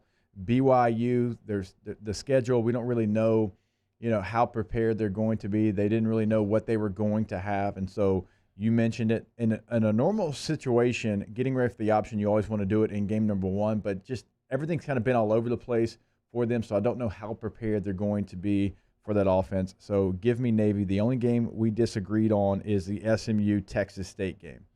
Go Bobcats. Go Mustangs. I was trying to think, oh, my gosh, what are they? Get it to my head. Come on. We'll take a break. We are brought to you by Richards Honda, home of the warm and fuzzy feeling. Hang with Hester and Hanny, 104.5 ESPN Baton Rouge. Hangin' with Hester and Hanny. Our listeners fire off their opinions on the jimsfirearms.net hotline at 499-1045. Keep listening for your next chance to shoot us your thoughts with the jimsfirearms.net hotline on 104.5 ESPN Baton Rouge. Gulf Coast Bank and Trust is a local bank with a straightforward philosophy. It's about doing the right thing for our customers. Participating in our community with annual local fundraisers. Offering individual attention in a modern banking atmosphere with a trusted local company. Gulf Coast Bank invested in technology with a local touch, giving our customers the power to bank anywhere, anytime. We're building relationships through personal service as the bank that cares about you. Gulf Coast Bank and Trust, the bank that cares about you. This isn't just another day. It's so much more. Kelly's life was put on hold when her auctioneer primary care doctor discovered a rare blood disorder. Her doctor connected her to an auctioneer care team of cancer, heart, and kidney specialists. With multiple primary care locations around Baton Rouge, same-day appointments, and online scheduling, we're relentless about keeping you healthy. Auctioneer Baton Rouge, innovating healthcare for Kelly. At All-Star Toyota, you get it all. If you're in the market for an all-new Toyota vehicle, come see our friendly and knowledgeable sales team at All-Star Toyota. Located in Baton Rouge at the corner of Airline and Goodwood, we've been serving our community since 2005 by offering a large selection of new Toyota cars, trucks, and SUVs. Get behind the wheel of your dream car and take a test drive at All-Star Toyota today. Are you a licensed contractor? There's lots of good contractors in Louisiana doing work the right way, but unfortunately, too many unlicensed contractors are working outside the licensing requirements. Working as a contractor in Louisiana requires a license for the company doing the work. The Louisiana State Licensing Board for Contractors wants to help you get licensed to allow you to conduct work legally. It's not difficult to get the license. We can help you. Go to lacontractor.org for more information.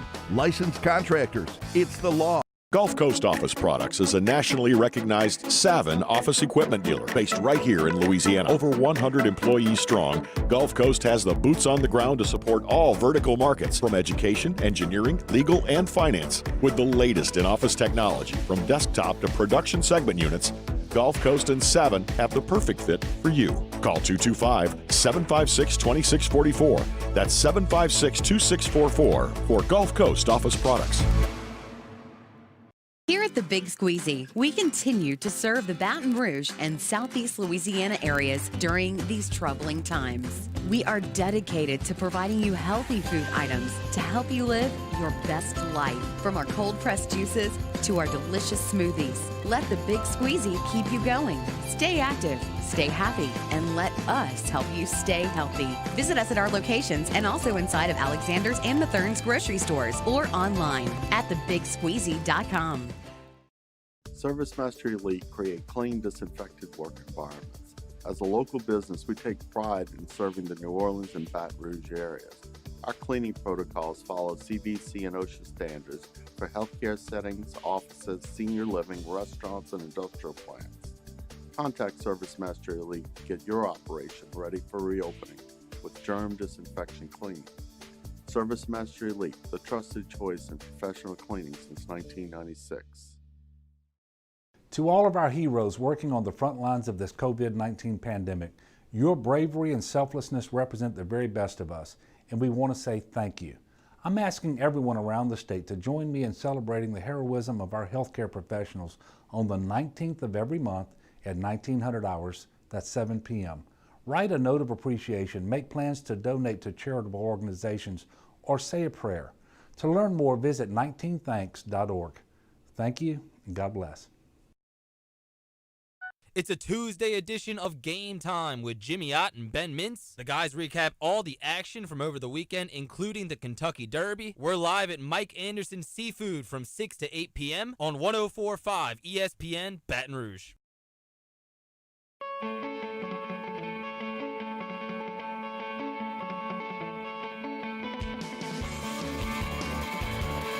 Hangin with Hester and Hanny on 104.5 ESPN Baton Rouge and 1130 The Tiger.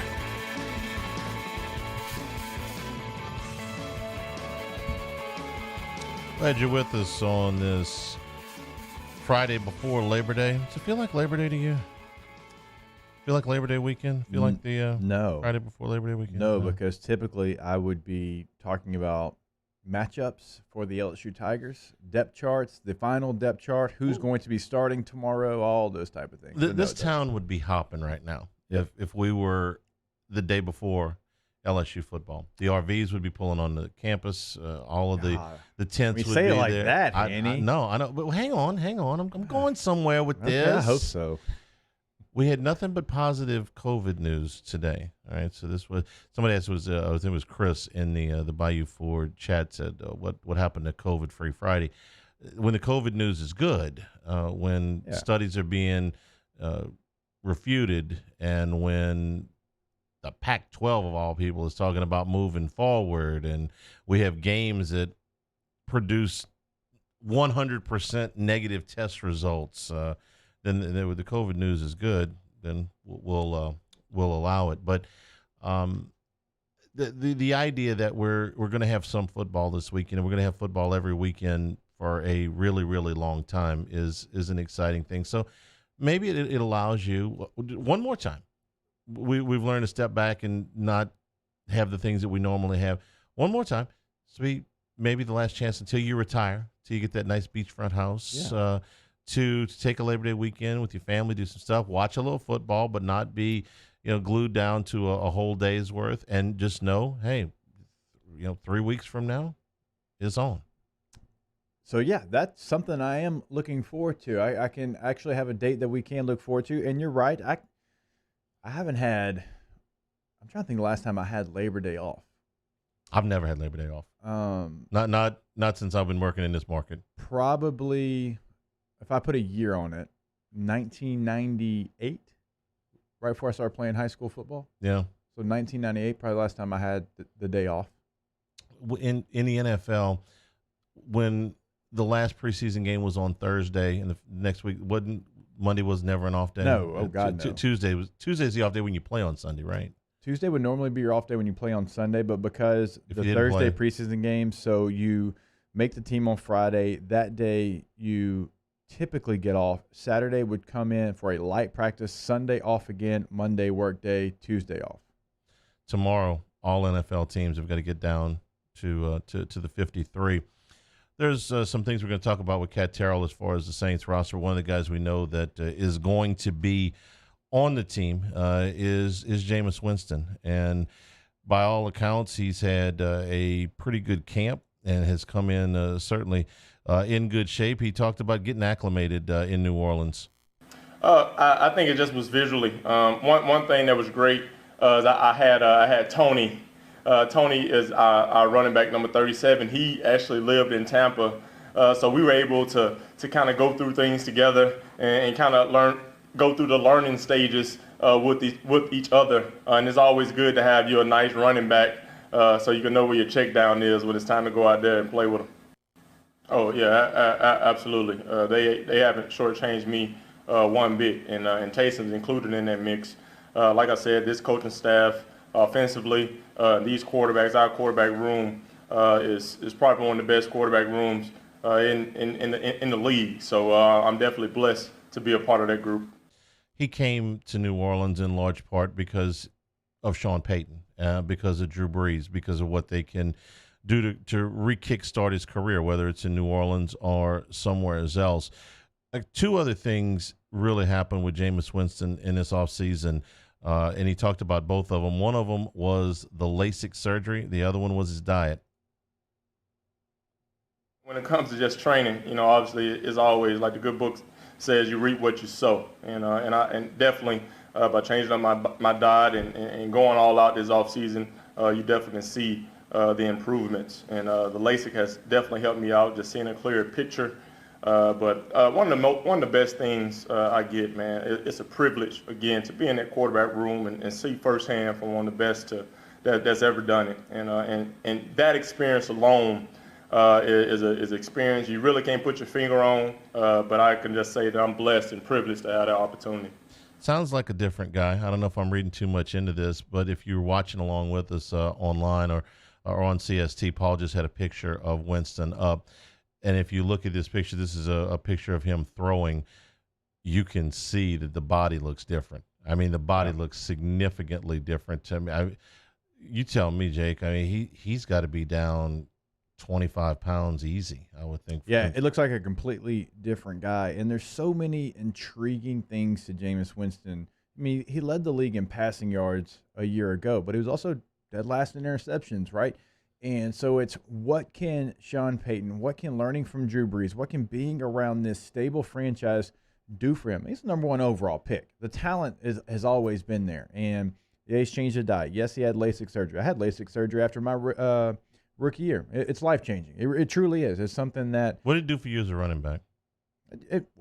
For me, it just clears things up. Because even if you wear contacts, which I did since I was 8 years old until my second year in the NFL, it just cleared things up. You don't get foggy. If you get sweat in your eye, your contacts don't get blurred, all those type of things. So it's like having HD vision for the first time. And obviously, if you're out there getting chased by other linebackers, grown men, you want to be able to have that. So can it help? Yeah, absolutely it can help. But decision-making has to improve as well.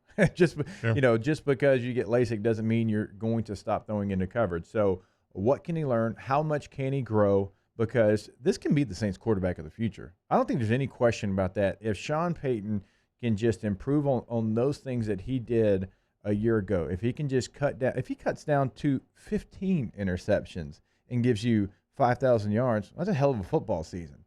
You can't turn the ball over 30 times, though. You cannot have 30 interceptions. I'm maybe the most forward I was looking to seeing a player in the preseason was Jameis Winston, to be honest with you.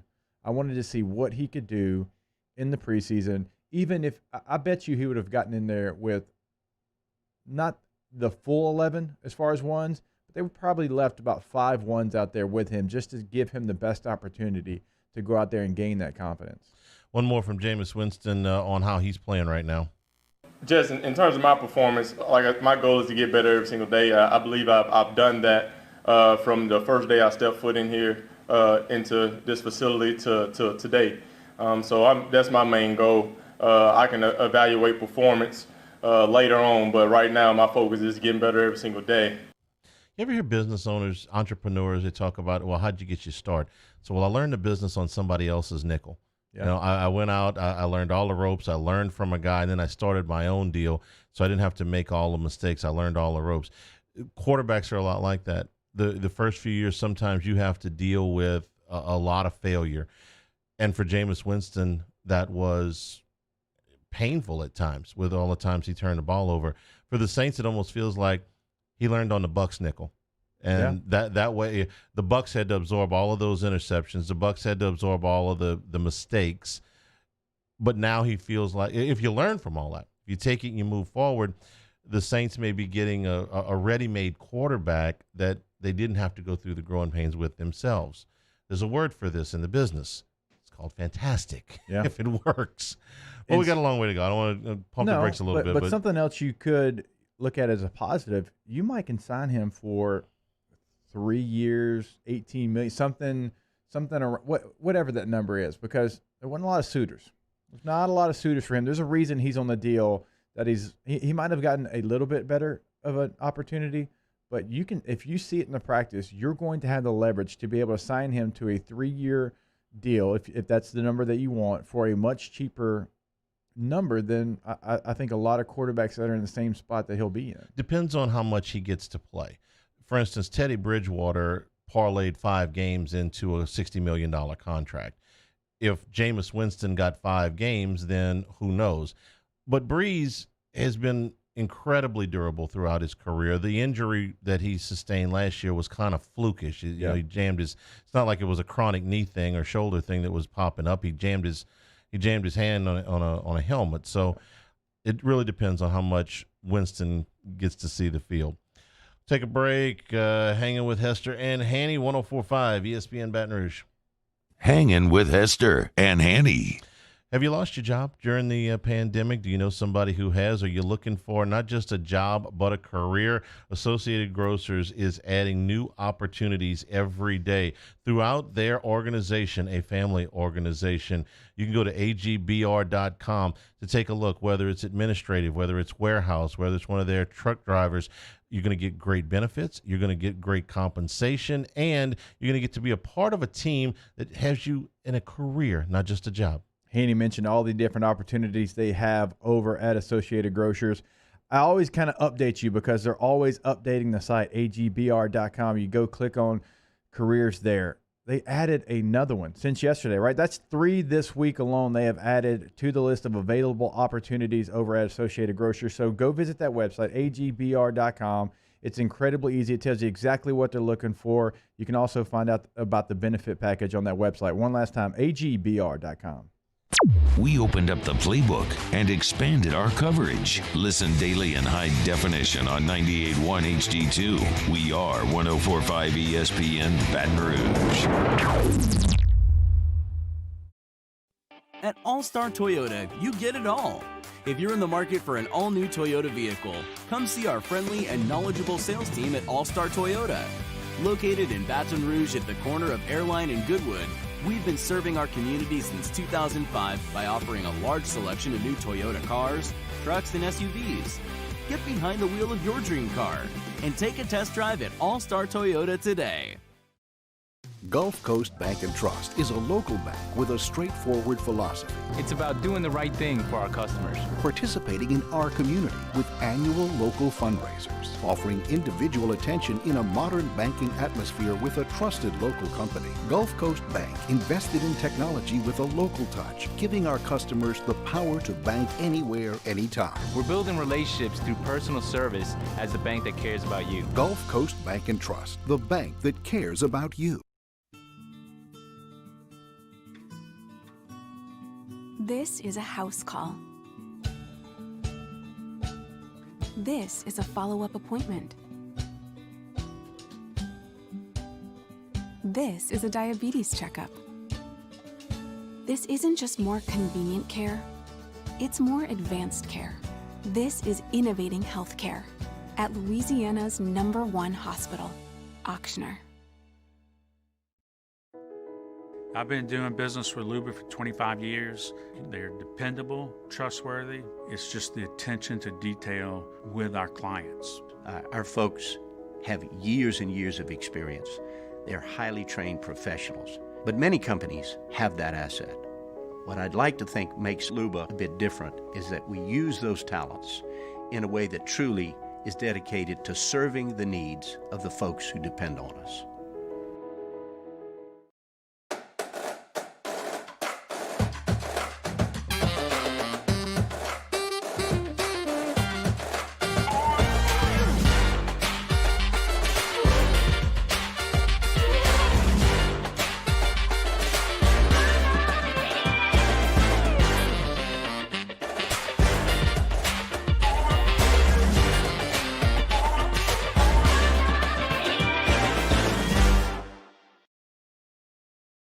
Are you a licensed contractor? There's lots of good contractors in Louisiana doing work the right way, but unfortunately, too many unlicensed contractors are working outside the licensing requirements. Working as a contractor in Louisiana requires a license for the company doing the work. The Louisiana State Licensing Board for Contractors wants to help you get licensed to allow you to conduct work legally. It's not difficult to get the license. We can help you. Go to lacontractor.org for more information. Licensed contractors, it's the law. Coming up on Tuesday's OTB, the boys return from an extended weekend to give you the Saints' final 53-man roster, the latest from Tiger football camp, recap the NBA playoffs, and give out some weekend winners. Off the bench, 104.5 ESPN.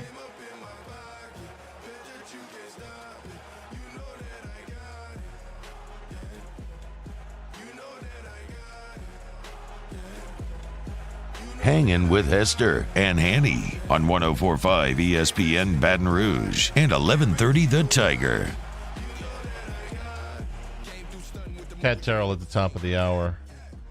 The latest on the Saints and Jadeveon Clowney and the roster, which has to be pared down to 53 tomorrow. So we like show suggestions, right? We like, we're up for constructive criticism, certainly for me. So Camille on Twitter says, I don't let you talk enough.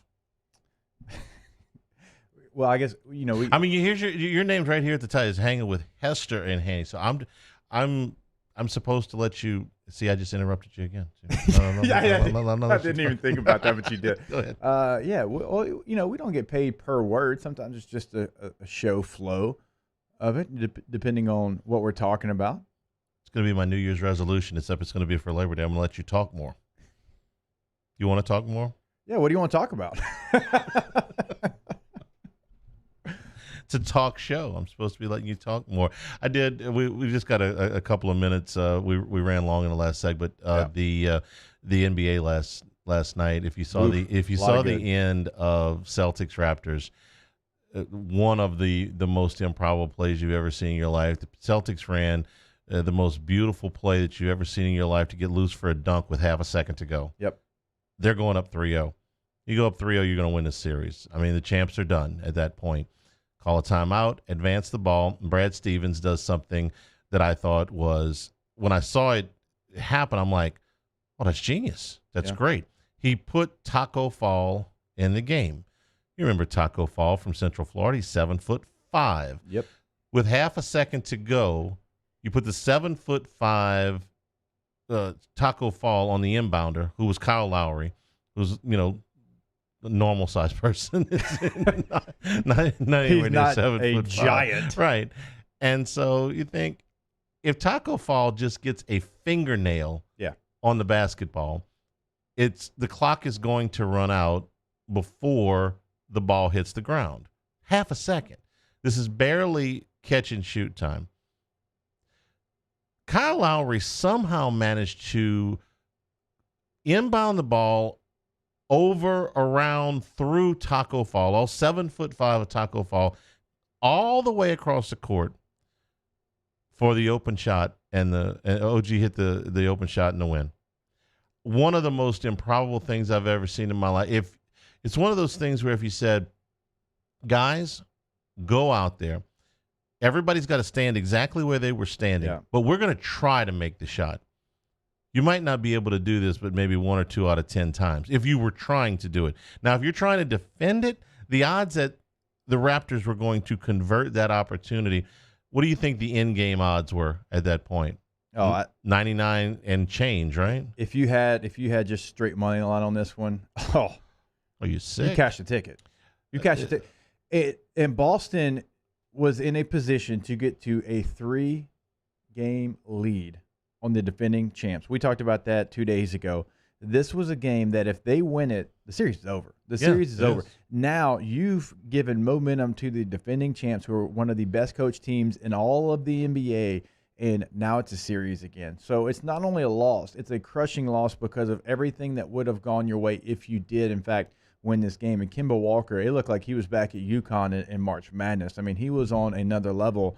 And this is a performance, if you're Kemba Walker, that you thought you did enough to win the game. And this one's going to hurt for Boston. Now, I truly believe Toronto is back in this deal. It's not a normal 2-1 situation with a team like Toronto. Yeah, if you lost with the money line, how would you feel if you had a ticket on the Celtics to win in the series? I'm asking for a friend. A friend? Yeah. Oh, okay. Nobody you know. I hate to say, I can fully see the Raptors getting back in this thing. Oh, they're already back in it. I mean, if you had Boston in a 7-game series, let me throw a number out there. Say plus 125. Just right off the top of my head. So, if you're Boston, this is one that if you let them get the next game, it's in your head, right? No, it's completely in your head. When you've done enough to win, and when you have the emotion of a game-winning dunk, basically with less than a second left, and then you lose the basketball game, that's crushing. If you heard Jaylen Brown after the game last night, he's like very demonstrative, expletive-laden. I can't believe we bleeping lost that bleeping game. Yeah. Got a whole day to get over it. Cat Terror when we come back on the Saints. And we're going to give away that sweater in hour number 3. Hanging with Hester and Hanny, 104.5 ESPN Baton Rouge.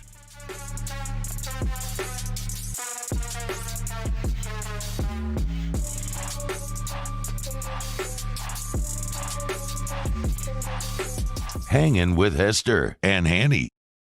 Gulf Coast Bank and Trust is a local bank with a straightforward philosophy. It's about doing the right thing for our customers. Participating in our community with annual local fundraisers. Offering individual attention in a modern banking atmosphere with a trusted local company. Gulf Coast Bank invested in technology with a local touch, giving our customers the power to bank anywhere, anytime. We're building relationships through personal service as the bank that cares about you. Gulf Coast Bank and Trust, the bank that cares about you. Hi, this is Chance Inman, President and Chief Operating Officer for Janney King Gulf Coast. Here are some ways to protect yourself and those around you from the coronavirus. Wash your hands often and thoroughly. Cover coughs and sneezes with your elbow. Disinfect high-touch surfaces regularly. Use non-contact methods for greeting others. And avoid touching your face. Following these steps, as well as social distancing, should help all of us stay healthy. Janney King, the king of clean. This isn't just another day. It's so much more. Kelly's life was put on hold when her auctioneer primary care doctor discovered a rare blood disorder. Her doctor connected her to an auctioneer care team of cancer, heart, and kidney specialists. With multiple primary care locations around Baton Rouge, same-day appointments, and online scheduling, we're relentless about keeping you healthy. Auctioneer Baton Rouge, innovating healthcare for Kelly. Gulf Coast Office Products is a nationally recognized Savin office equipment dealer based right here in Louisiana. Over 100 employees strong, Gulf Coast has the boots on the ground to support all vertical markets, from education, engineering, legal, and finance. With the latest in office technology, from desktop to production segment units, Gulf Coast and Savin have the perfect fit for you. Call 225-756-2644. That's 756-2644 for Gulf Coast Office Products. At All-Star Toyota, you get it all. If you're in the market for an all-new Toyota vehicle, come see our friendly and knowledgeable sales team at All-Star Toyota. Located in Baton Rouge at the corner of Airline and Goodwood, We've been serving our community since 2005 by offering a large selection of new Toyota cars, trucks, and SUVs. Get behind the wheel of your dream car and take a test drive at All Star Toyota today. ServiceMaster Elite create clean, disinfected work environments. As a local business, we take pride in serving the New Orleans and Baton Rouge areas. Our cleaning protocols follow CDC and OSHA standards for healthcare settings, offices, senior living, restaurants, and industrial plants. Contact ServiceMaster Elite to get your operation ready for reopening with germ disinfection cleaning. ServiceMaster Elite, the trusted choice in professional cleaning since 1996. To all of our heroes working on the front lines of this COVID-19 pandemic, your bravery and selflessness represent the very best of us, and we want to say thank you. I'm asking everyone around the state to join me in celebrating the heroism of our healthcare professionals on the 19th of every month at 1900 hours, that's 7 p.m. Write a note of appreciation, make plans to donate to charitable organizations, or say a prayer. To learn more, visit 19thanks.org. Thank you, and God bless. I've been doing business with Luba for 25 years. They're dependable, trustworthy. It's just the attention to detail with our clients. Our folks have years and years of experience. They're highly trained professionals, but many companies have that asset. What I'd like to think makes Luba a bit different is that we use those talents in a way that truly is dedicated to serving the needs of the folks who depend on us.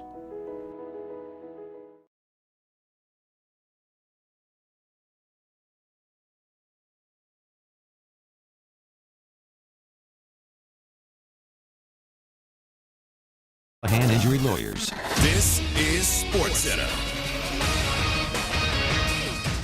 I'm Christine Lisi. This is what you need to know. After a dramatic turn of events, Lionel Messi announced that he will stay with Barcelona this coming 10 days after he had informed the club he wanted to leave. Messi told Goal he's staying because the president told him the only way he could leave was to pay the €700 million clause, which he called impossible, or go to court. As they did in the first round, the Lakers have to contend with one of the NBA's best backcourts when they open up their second-round series tonight against the Rockets. The Lakers' game plan specifically for James Harden and Russell Westbrook is one key to the series, says our Jay Williams. How Frank Vogel chooses to guard the ball screen will be indicative of how this series plays out. You know, are you keeping that big behind back? Are you pressing up? Are you double teaming? Getting the ball out of James Harden's hands, Russell Westbrook's hands? You get the ball out of their hands and force other people like Austin Rivers, Robert Covington, Eric Gordon to beat you, then I think the Lakers will be okay. JF Keyshawn Johnson, Jay Williams, and Zubin Mehenti. LA Houston, 9 Eastern, ESPN TV and the ESPN app. The Washington football team released running back Adrian Peterson. The 35-year-old said he wants to continue to play. Straight Talk Wireless has the full court cell phone coverage you need. Just $45 a month gets you the unlimited plan with 25 gigs of high-speed data, then 2G for up to 50% less than the big carriers. Only at Walmart. Savings may vary. See terms and conditions at straighttalk.com. This is the now Hangin with Hester and Hanny with Jacob Hester and Charles Hanagriff. Hester and Hanny on 104.5 ESPN Baton Rouge and 1130 The Tiger. Alongside Jacob Hester, here's Charles Hanagriff.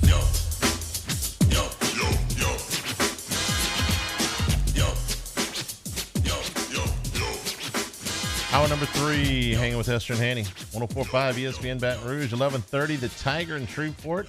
If you're watching along with us on CST or on our YouTube channel, 104.5 ESPN. Our Hanging with Hester and Hanny page on YouTube. Go back and check out James Laurinaitis. He's really, really good today about the Big Ten's. Oh, let me be really nice and say handling. I was about to say, you can just throw a blanket over the Big Ten. I think everybody would know there's a lot of factors that play into that. I'll let you go listen because he's right in the heart of Big Ten country. Saints got to get down to 53 tomorrow along with everybody else in the NFL. Kat Terrell covers the team for The Athletic. Kat, good afternoon. How are you? Doing well. How are you? We are cruising on into a very odd Labor Day weekend, which would usually be filled with football, and now it'll just be sprinkled. But I do want to get your thoughts on where the Saints are right now with Jadeveon Clowney, as it looks like it's Saints and Titans coming down the stretch.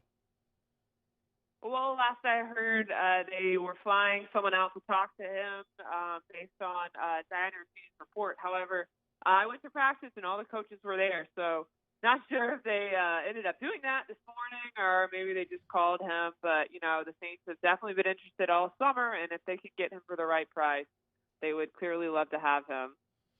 Maybe they sent Sam Nader. LSU would have sent Sam Nader. Kat, when the roster is announced tomorrow, what's the first line you're going to go look to because you're uncertain that there's a position, a spot somewhere, one or two that could go either way? I think it could definitely come down to the wire for some of the wide receivers. Maybe at the bottom of the offensive line position group, you can make a case for a couple of people.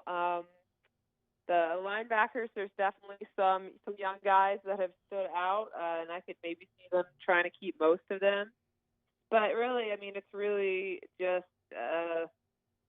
kind of who you did outside of the guys that are going to fill out the very bottom of the roster. Most of these starters have kind of been penciled in all summer. Really, in regards to that, the only question is Kiko Alonso, who is on the PUP list, and still not sure when he's going to come back. But other than that, it's a pretty similar roster to what we saw last year. God, I want to ask you about another team in the NFC South that's been in the headlines. That's the Tampa Bay Buccaneers. They make the move to get Leonard Fournette, and all the moves that they've made to bring in some players like a Shady McCoy, who's kind of at the last part of his career. You bring in a Leonard Fournette who gets cut. You bring in a Rob Gronkowski and obviously Tom Brady. And we talked about it yesterday. This can be the Lakers when they signed Gary Payton and Karl Malone to go with Shaq and Kobe, and that didn't work out, or this can be something that they could challenge the Saints for the title. How do you view that roster and that organization as far as trying to win the NFC South? The Bucs organization? Yeah. I'm very skeptical just because I've seen this before with the Bucs. In 2013, they signed a bunch of players. They spent a lot of money to do it, and they went 4-12. So I just think the idea that you can sign these free agents and automatically become a contender, it doesn't always work out in football like people think it's going to work out. Do I think Tom Brady is going to I don't even know how to say it. Do I think Tom Brady's going to be Tom Brady this year? Yes, absolutely. But I think it doesn't automatically make them a playoff contender. But hey, I'm really interested to see it because I do think they should be at least the second best team in the division behind the Saints. And I was not expecting the Fournette signing. Obviously, just a few days ago, he was in Jacksonville. But I'm intrigued by it, and, they've always had good wide receivers, and maybe Tom Brady isn't declining like some people think. Maybe he just needed some better wide receivers. So the Bucs are definitely going for it, but you could argue that the Saints are too, some of their additions. So I can't wait to see them duke it out in Week 1. Yeah, we talked about the depth that the Saints have compared to the Buccaneers. Buccaneers really strong maybe in their front line there, but not a lot of depth behind some of their key pieces. The Saints are in a different boat, and we talked about it yesterday, Kat. If one player went down for the Saints, where would it hurt you the most? Because they have created so much depth across their football team. We said the tackle position. If one of the starting tackles went down, that would be the biggest concern because James Hurst is out those first 4 games. Do you agree with that? Probably so. I don't think they have much depth there. I think that's why they've been so cautious with their tackles this training camp. But, yeah, you're right. James Hurst got a lot of time rotating in, him and Ethan Greenidge, when the starting tackles aren't there. And then after that, what do you have? I don't think there's really anyone that has stood out so far after that. But, of course, you're not really going to find a starter at the bottom of the offensive line group. That's why they're backups. So maybe, I don't know, maybe they're just, praying that nothing's going to happen to Teron Armstead, but yeah, that would probably be their biggest concern. Mario Davis goes down, then I don't know what they would do there. Kat Terrell is our guest from The Athletic covering the Saints. Kat, you've covered a lot of NFL training camps. Now that this one is in the books, when you look back on it, the entire course of the thing, what stands out to you? What was like every other camp that you've covered, and what was very, very different? Well, you broke up. You asked what stood out about training camp. I couldn't hear you after that. Yeah. What was the same? What was different from other camps that you've covered? it was definitely weird not to have any fans there. It's very quiet. You're so used to a ton of fans showing up to Saints practice every day. So it was odd not to have them there. It felt a little more like the regular season. But as far as what stood out on the field, I think my impression coming away from it, and this is not really a positive one, but my impression is I don't know about these backup quarterbacks. I know everyone's been talking about it all offseason, how one of these two guys is supposed to take over for Drew Brees. Well, I haven't seen that yet. So we want to talk about players that can't afford to be lost. He would obviously be one of them, and that's the most obvious thing. But they won without him last year, but I think they need a Teddy Bridgewater type to do the same thing this year. Like a game manager who's not going to make mistakes, and I don't think Jameis is that guy. Don't think Taysom is that guy. So who knows where they stack up a year from now. But on the field, that's definitely one of the impressions I came away with. And on the other side, in the positive news, I thought the defense has looked great all training camp, and that's exactly what fans want to hear in light of their past history as we head into this Week 1 game that's probably going to feature a lot of passing back and forth. Kat, obviously Alvin Kamara has been in the news because of his contract, and it got us talking about another player, Ty Montgomery, who was brought in this offseason. He's a veteran player. He's been really the starting running back in Green Bay, even though he was wearing jersey number 88 at the time. This is a very versatile guy that if Kamara, for whatever reason, was not in the lineup, he could handle those third down duties. Do you think that this is a guy that will contribute to the offense, even if Kamara is on the field? Yeah, absolutely. I was a little skeptical at first just because there was kind of a lot of hype around him when he signed. And I said, well, this guy's got to prove it first. And I think day after day in camp, he's looked really good. So they're going to have to figure out how to get him and Murray and Kamara touches, but I think they will. And you can kind of move him around a lot and use him in various ways. So they really have a lot of good pass catchers on this offense. So it's going to be a challenge for defenses to try to figure out how to defend against all of them when you added Michael Thomas and Jared Cook too. Kat, we don't know what big names might be released tomorrow. The Washington released Adrian Peterson. I know the Saints are not in the market for a running back, but there's always that scramble right after the cut down comes out where there are good football players that get caught up in a numbers game. If there were a position that the Saints might be looking at that says, hey, you know what, if the right veteran shakes loose tomorrow, we would be interested, what position would that be?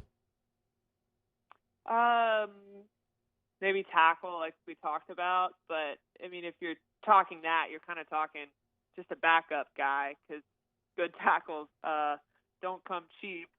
Another position, maybe linebacker. I think they're always looking at linebacker just because in the past it's kind of been varying degrees of success, and so they're always trying to see what they can upgrade at that position. But that's probably the two that would stand out to me the most. Cal, we appreciate your time. Have a good Labor Day weekend. Stay safe, and we'll talk to you soon. Yep, you too. All right. Yep.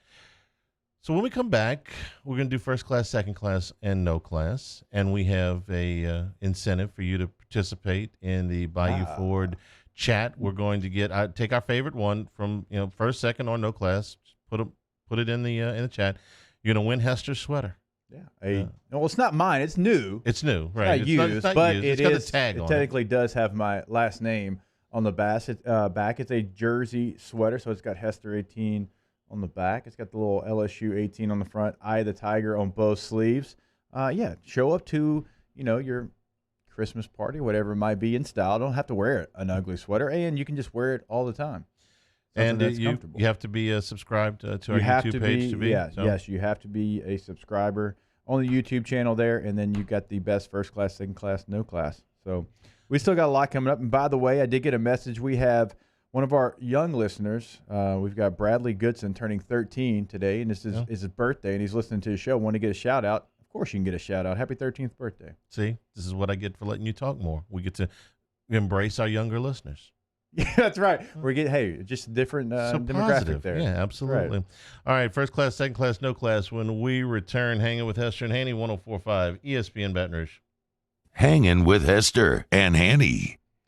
All right, we're brought to you every single day by our title sponsor, Richards Honda. Of course, you can find them online at richardshonda.com, where you can really do it all. In the bottom left corner of the website, tells you exactly how long you have left to save in their current offers. You've got 4 days, 9 hours, and 45 minutes left to save during those current special offers. In the bottom right corner of the website, you can have a chat with sales, right? So if you've got a question you want to answer right now on the spot, they can do that as well. You'll find the Warm Fuzzy Promise. You can actually schedule your service. So when you pull up to the state-of-the-art service center, they're waiting on you. You can order parts and accessories. You can always find that Warm Fuzzy Promise that we tell you about. But go see them at 13413 Millerville Greens Boulevard in Baton Rouge. That's I-12 and Millerville, because they have over 700 new and pre-owned vehicles that are priced to move today. And no matter what you're looking for, I tell you all the time, they've got it. If you're looking for a car, they've got you covered. If you're looking for a hybrid, they've got multiple hybrids, multiple midsize SUVs, full-size Pilot, Odyssey minivan, Ridgeline trucks, something for everybody over at Richards Honda, home of the warm and fuzzy feeling.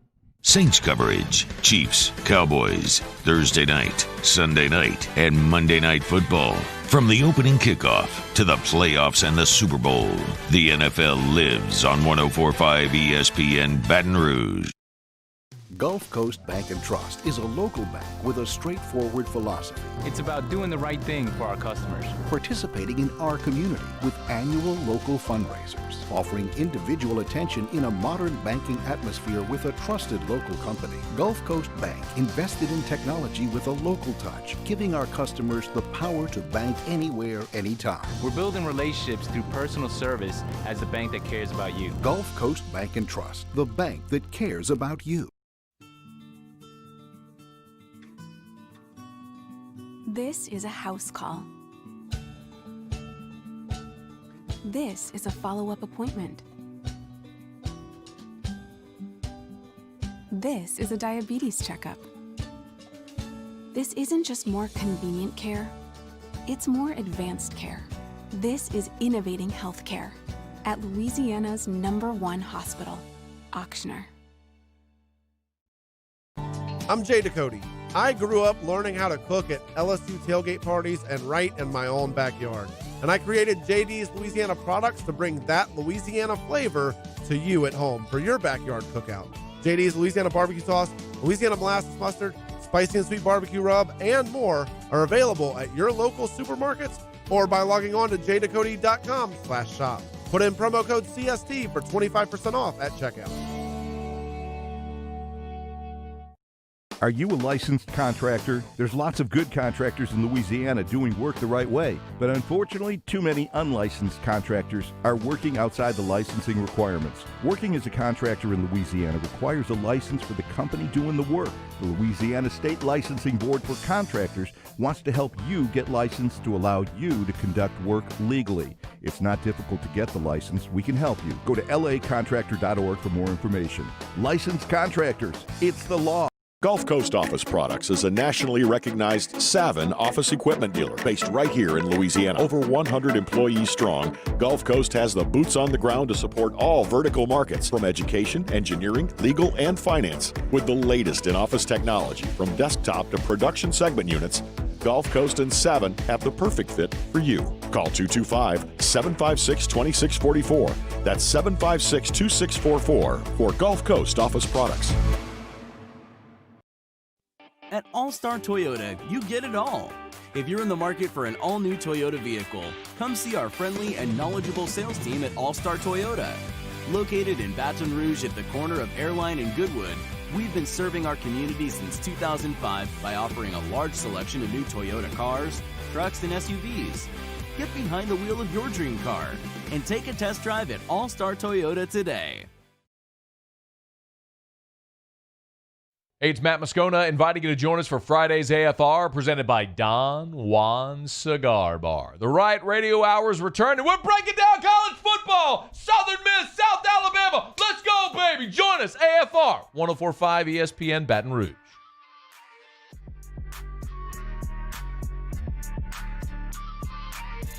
Hangin with Hester and Hanny on 104.5 ESPN Baton Rouge and 1130 The Tiger.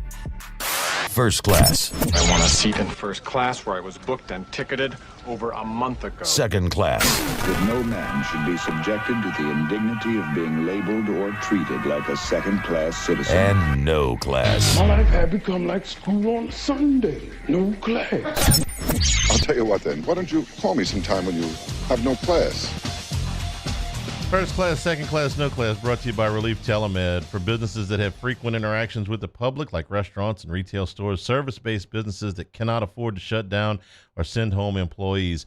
Relief's COVID mitigation platform takes the hassle, chaos, and stress out of having your employees tested for COVID. The process starts with a video visit with a physician and ends with a custom action plan for every employee. And through a dashboard, you know exactly when your employees can come back to work.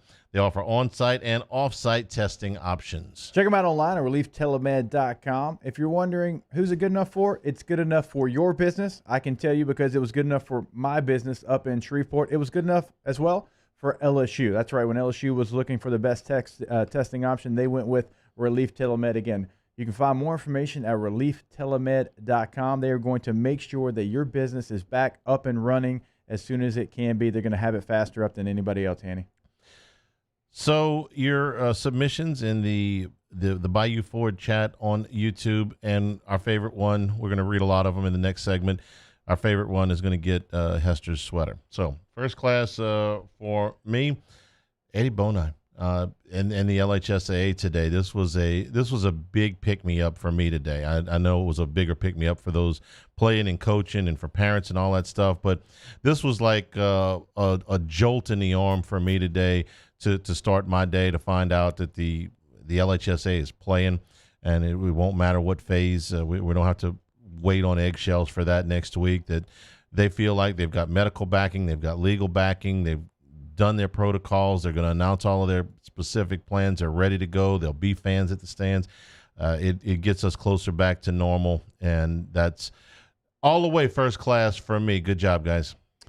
Really, how can it not be? How can it not be one of the things that we're most excited about? I know we try to do different ones all of the time, but this has to be the number one thing because I believe so much in high school athletics and high school football and what it can do for you and your upbringing, the lessons that you can learn. And we have great coaches throughout the state of Louisiana. I would put our coaching staffs against any in the country. We have guys that really know how to mold young minds. I truly believe that. And from the top of the state in Shreveport and Monroe to the bottom in Houma and New Orleans and Lake Charles area, I mean, all over the state of Louisiana, we've got fantastic coaches. This is great news. It was great news to find out early in our morning. As we're having our morning coffee, we're finding out that Louisiana will play high school football. We've got a date set. It's personal to me because I've got two brothers that are in the profession as well. So this is First Class for me. Great job. It's done. We are going to see high school football.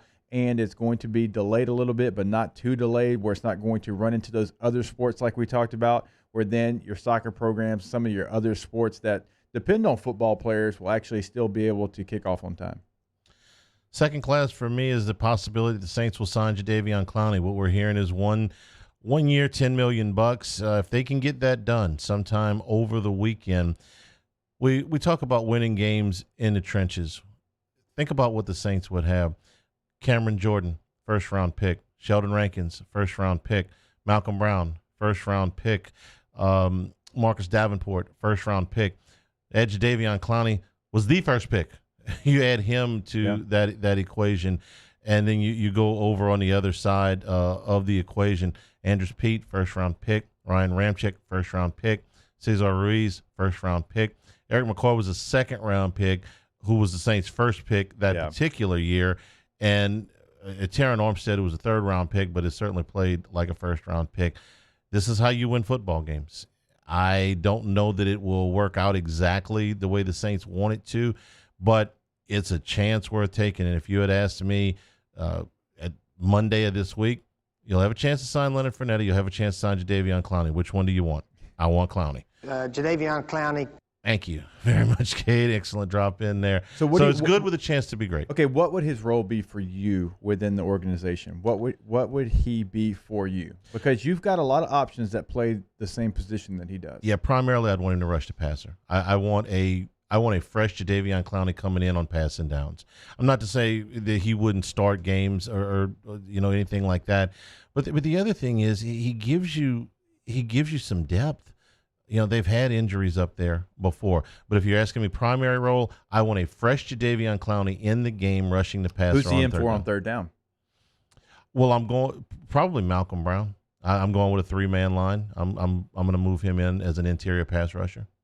Okay, because I'm saying when I he can play on the edge, but yeah, I'm thinking more like and he's played outside linebacker in a 3-4. So he's big enough to play a 5 technique on passing downs, in my opinion. So my question is, when you have Davenport, you obviously have Cam Jordan, and you've got other options. Where do you fit him? Now, we don't see cheetah type packages a lot in the NFL. Now, if you can add a guy like this to your team for the cheap, yeah, I'm all for it. But I wonder who he takes off the field, because I truly think he takes one of your edge rushers that you've counted on before off the field. And see, I don't. I think you push him into the interior, and you have him. He's light to be in the interior.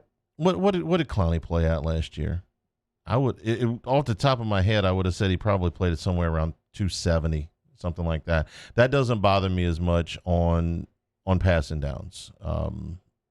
I'll check and see, but no, I'm not gonna have him playing 3 technique on first down, but inside on passing downs, yeah, I'm fine with that. Jadeveon Clowney. Thank you. I could hear him talk all day about it. Speaking of people that need to talk more, yeah, I could hear second class you up, head ball coach. I'm going to the Sun Belt. We've praised Central Arkansas, and we'll praise them until football season's over, and we're going to probably be lifelong fans of Central Arkansas. But the Sun Belt Conference, I feel like they deserve a lot of credit because we know what their budget is. It's not a lot. We understand that they've got challenges all over the place in fielding their athletic teams. And they've also had some bumps. UL Monroe ran into a bump early, and they didn't panic. They, got it together. They've postponed a couple of things, but they didn't cancel things. And they have also done a great job of finding games, finding ways to play a full schedule. And the Sun Belt is a conference that very easily could have just joined a lot of other conferences and said, you know what, we just can't do it. And our budget's it's not going to allow us to do it. But they have not done that. They are on the forefront of trying to play football. In fact, we saw one of their teams, South Alabama, last night play the first game in 175 days between FBS opponents. So I love when someone just finds a way. They don't just follow the crowd. I'm looking at you, Pac-12, and they say, you know what, we might not have the budget of the SEC. We might not have the budget of the Big 12, but we're in that footprint. The ACC footprint, too. You've got some teams like Coastal Carolina, App State in that footprint, and they said, you know what, we're going to do like the schools around us are doing. We're going to find a way to get on the field. So I think the Sun Belt deserves a lot of credit here. Clowney listed 267 last year. I want to, what would you call it, a cheetah package? So if you're talking about him being inside, where inside? Because you're going to have Davenport on the end, you're going to have Cam Jordan on the end, Sheldon Rankins is going to be somewhere inside there as well. Mm-hmm. So if you move him in, he's going to be basically a 3 technique. Not necessarily. I can keep him further on. It's 3rd and 8. It's 3rd and 8. I can have him play heads up on a tackle. I can have him play on the inside. Where am I going to play him? Here you go.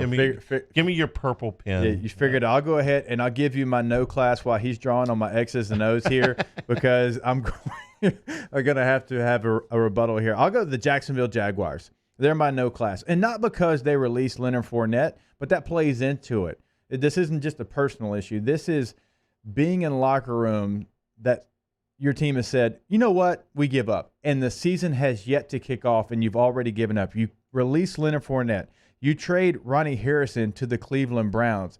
You're getting rid of a lot of talent there in Jacksonville before the season kicks off. You're telling your locker room, guys, we don't give a you-know-what about this season. We're going to go out there, we're going to suck, and we're going to try to get Trevor Lawrence, or we're going to try to get Justin Fields. We are trying to be a bad football team. And when that happens before the season, and the timing that they did it, Hanny, I have got zero respect for anybody that is in the front office of the Jacksonville Jaguars. You don't give up on a season right before the season. Now you're going to have my guy, DJ Chark, going out there like Willie Lump Lump with nobody Willie with Lump him. Lump. That's pretty good. Trevor Lawrence is checking out property in downtown Abbey, I think. This is where I got him.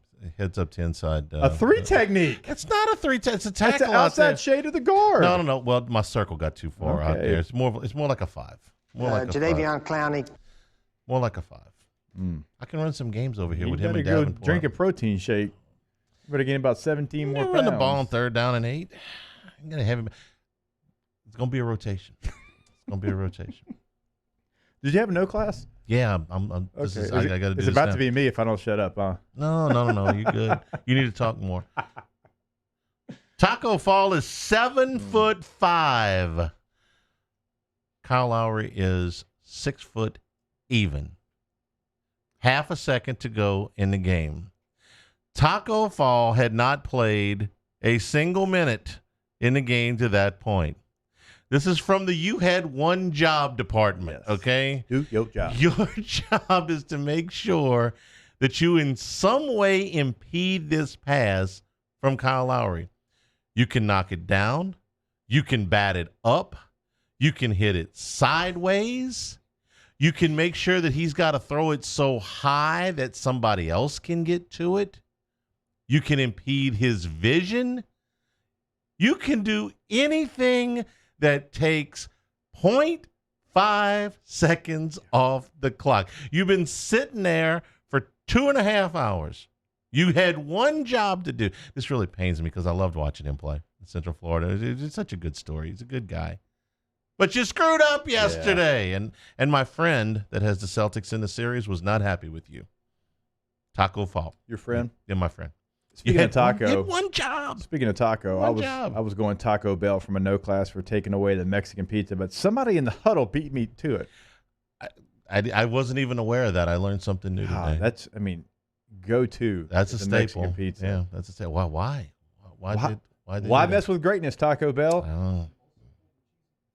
And the double decker a while back. Hey, you've got like 4 ingredients, and you always do a good job of finding new ways to come out with new things with those 4 ingredients. Stop screwing stuff up, Taco Bell. You guys are really, really in tune to what's going on with the Taco Bell menu, right? I have an inside source. One of the Taco Bell's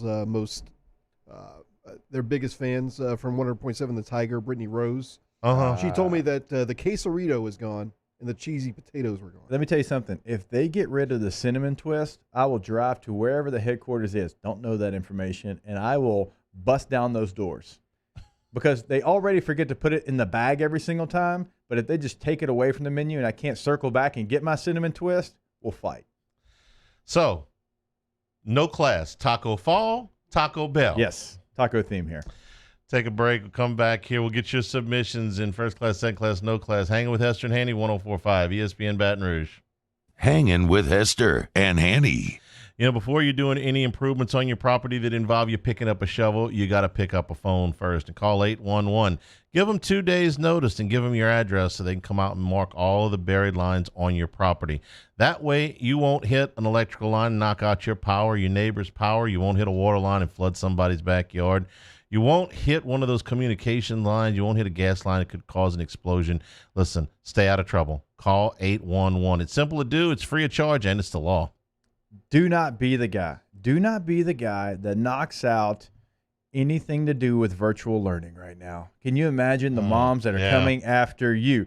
Don't be that guy. Look, it is so simple to do. I tell you, it's simple to pick up the phone and call 811. It's also simple once they come out and they mark the lines. It's clearly going to show you where you can and you cannot dig. It's easy. It's the law. It's free. Call 811 before you dig. In times of need, get a full list of phone numbers, websites, and other important emergency information on the Demco Stormwatch page at 1045ESPN.com. Prompt, professional, reliable. If you're looking for a breath of fresh air with your AC and heating needs, call the professionals at Anison Bitter. Anison Bitter, a Rheem Pro partner, keeping your family comfortable for over 25 years.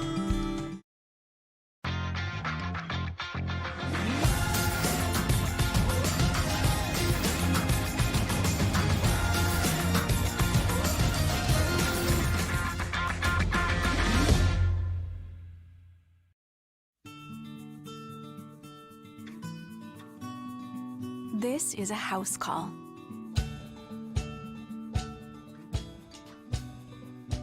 This is a test result. This is a prescription refill. This isn't just more convenient care, it's more advanced care. This is innovating healthcare. Start your virtual visit today at Auctioner Health. At Corvell Toyota in Opelousas, you can get into a new Highlander for $4,000 off MSRP.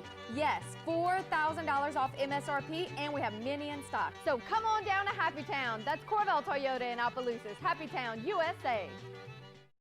This is big. Really big. I mean really, really, really big. Because Honda's summer clearance event is going on right now at Richards Honda. With 0 to the 4th power on brand new Honda Civics. That's 0 down, 0 due at signing, 0 security deposit, and 0 first month payment. Plus, summer clearance on every new vehicle in stock. Just another reason why people call Richards Honda the smart choice. I-12 at Millerville Road and richardshonda.com.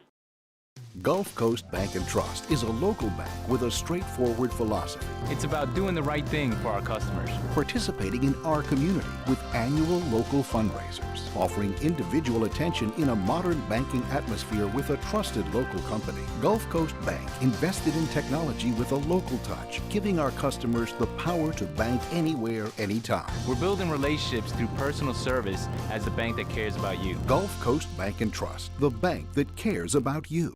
ServiceMaster Elite create clean, disinfected work environments. As a local business, we take pride in serving the New Orleans and Baton Rouge areas. Our cleaning protocols follow CDC and OSHA standards for healthcare settings, offices, senior living, restaurants, and industrial plants. Contact ServiceMaster Elite to get your operation ready for reopening with germ disinfection cleaning.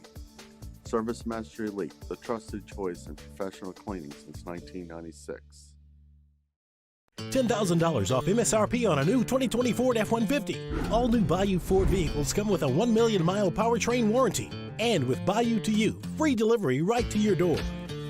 It's a Tuesday edition of Game Time with Jimmy Ott and Ben Mintz. The guys recap all the action from over the weekend, including the Kentucky Derby. We're live at Mike Anderson Seafood from 6 to 8 p.m. on 104.5 ESPN Baton Rouge.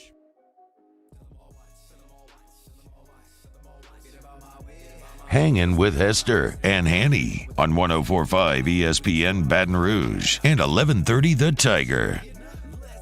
Today's show is also brought to you by Supreme Rice, a perfect complement for every meal. You're cooking a big pot of something for Labor Day weekend.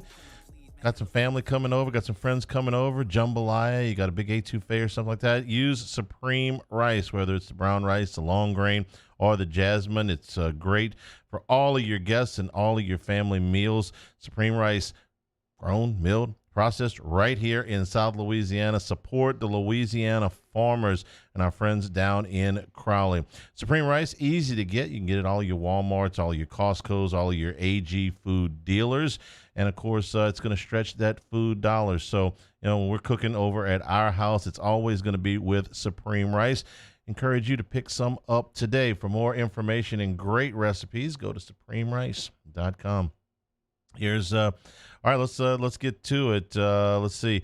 No class, final play drawn up for Oklahoma City. Why is Adams in the perimeter? This was who was the Channing Frye. Channing Frye did a hilarious thing on Twitter about that. First class to Vin Scully for joining Twitter and getting 135,000 followers in 2 days. I told you the other day, man. Vin Scully, Twitter became a better place. Vin Scully is using Twitter the way I wish everybody would use Twitter. First class to Central Arkansas for getting to a yes. Second class to Michael Jordan, named as a special advisor at DraftKings. What that tells me is that the NBA is just getting further and further into gambling, that they're further and further into endorsing gambling. It's just another step to allow an owner to be in that position. And no class to Florida because they're Florida and making fun of Mike passing. Still mad about that. Okay, yeah. I mean, no not getting an problem. argument from Hanny on that one. Let's see. First class to the LSU football truck for taking supplies down to Lake Charles. That is that was one. Great. Greg Eddie Stringfellow Kinnison and Greg Stringfellow, I saw some videos they put out. That was really good. Second class, the mail arrives quicker than the first class mail. I'm not touching that one. Second class to second class to Jake for agreeing to give away one of his sweaters to the best first class. Truly a first class person. First class to the LSU baseball team for doing manual labor and cleaning up down trees and yards and such. I didn't see that. But I didn't see that. That's awesome, doesn't surprise me at all.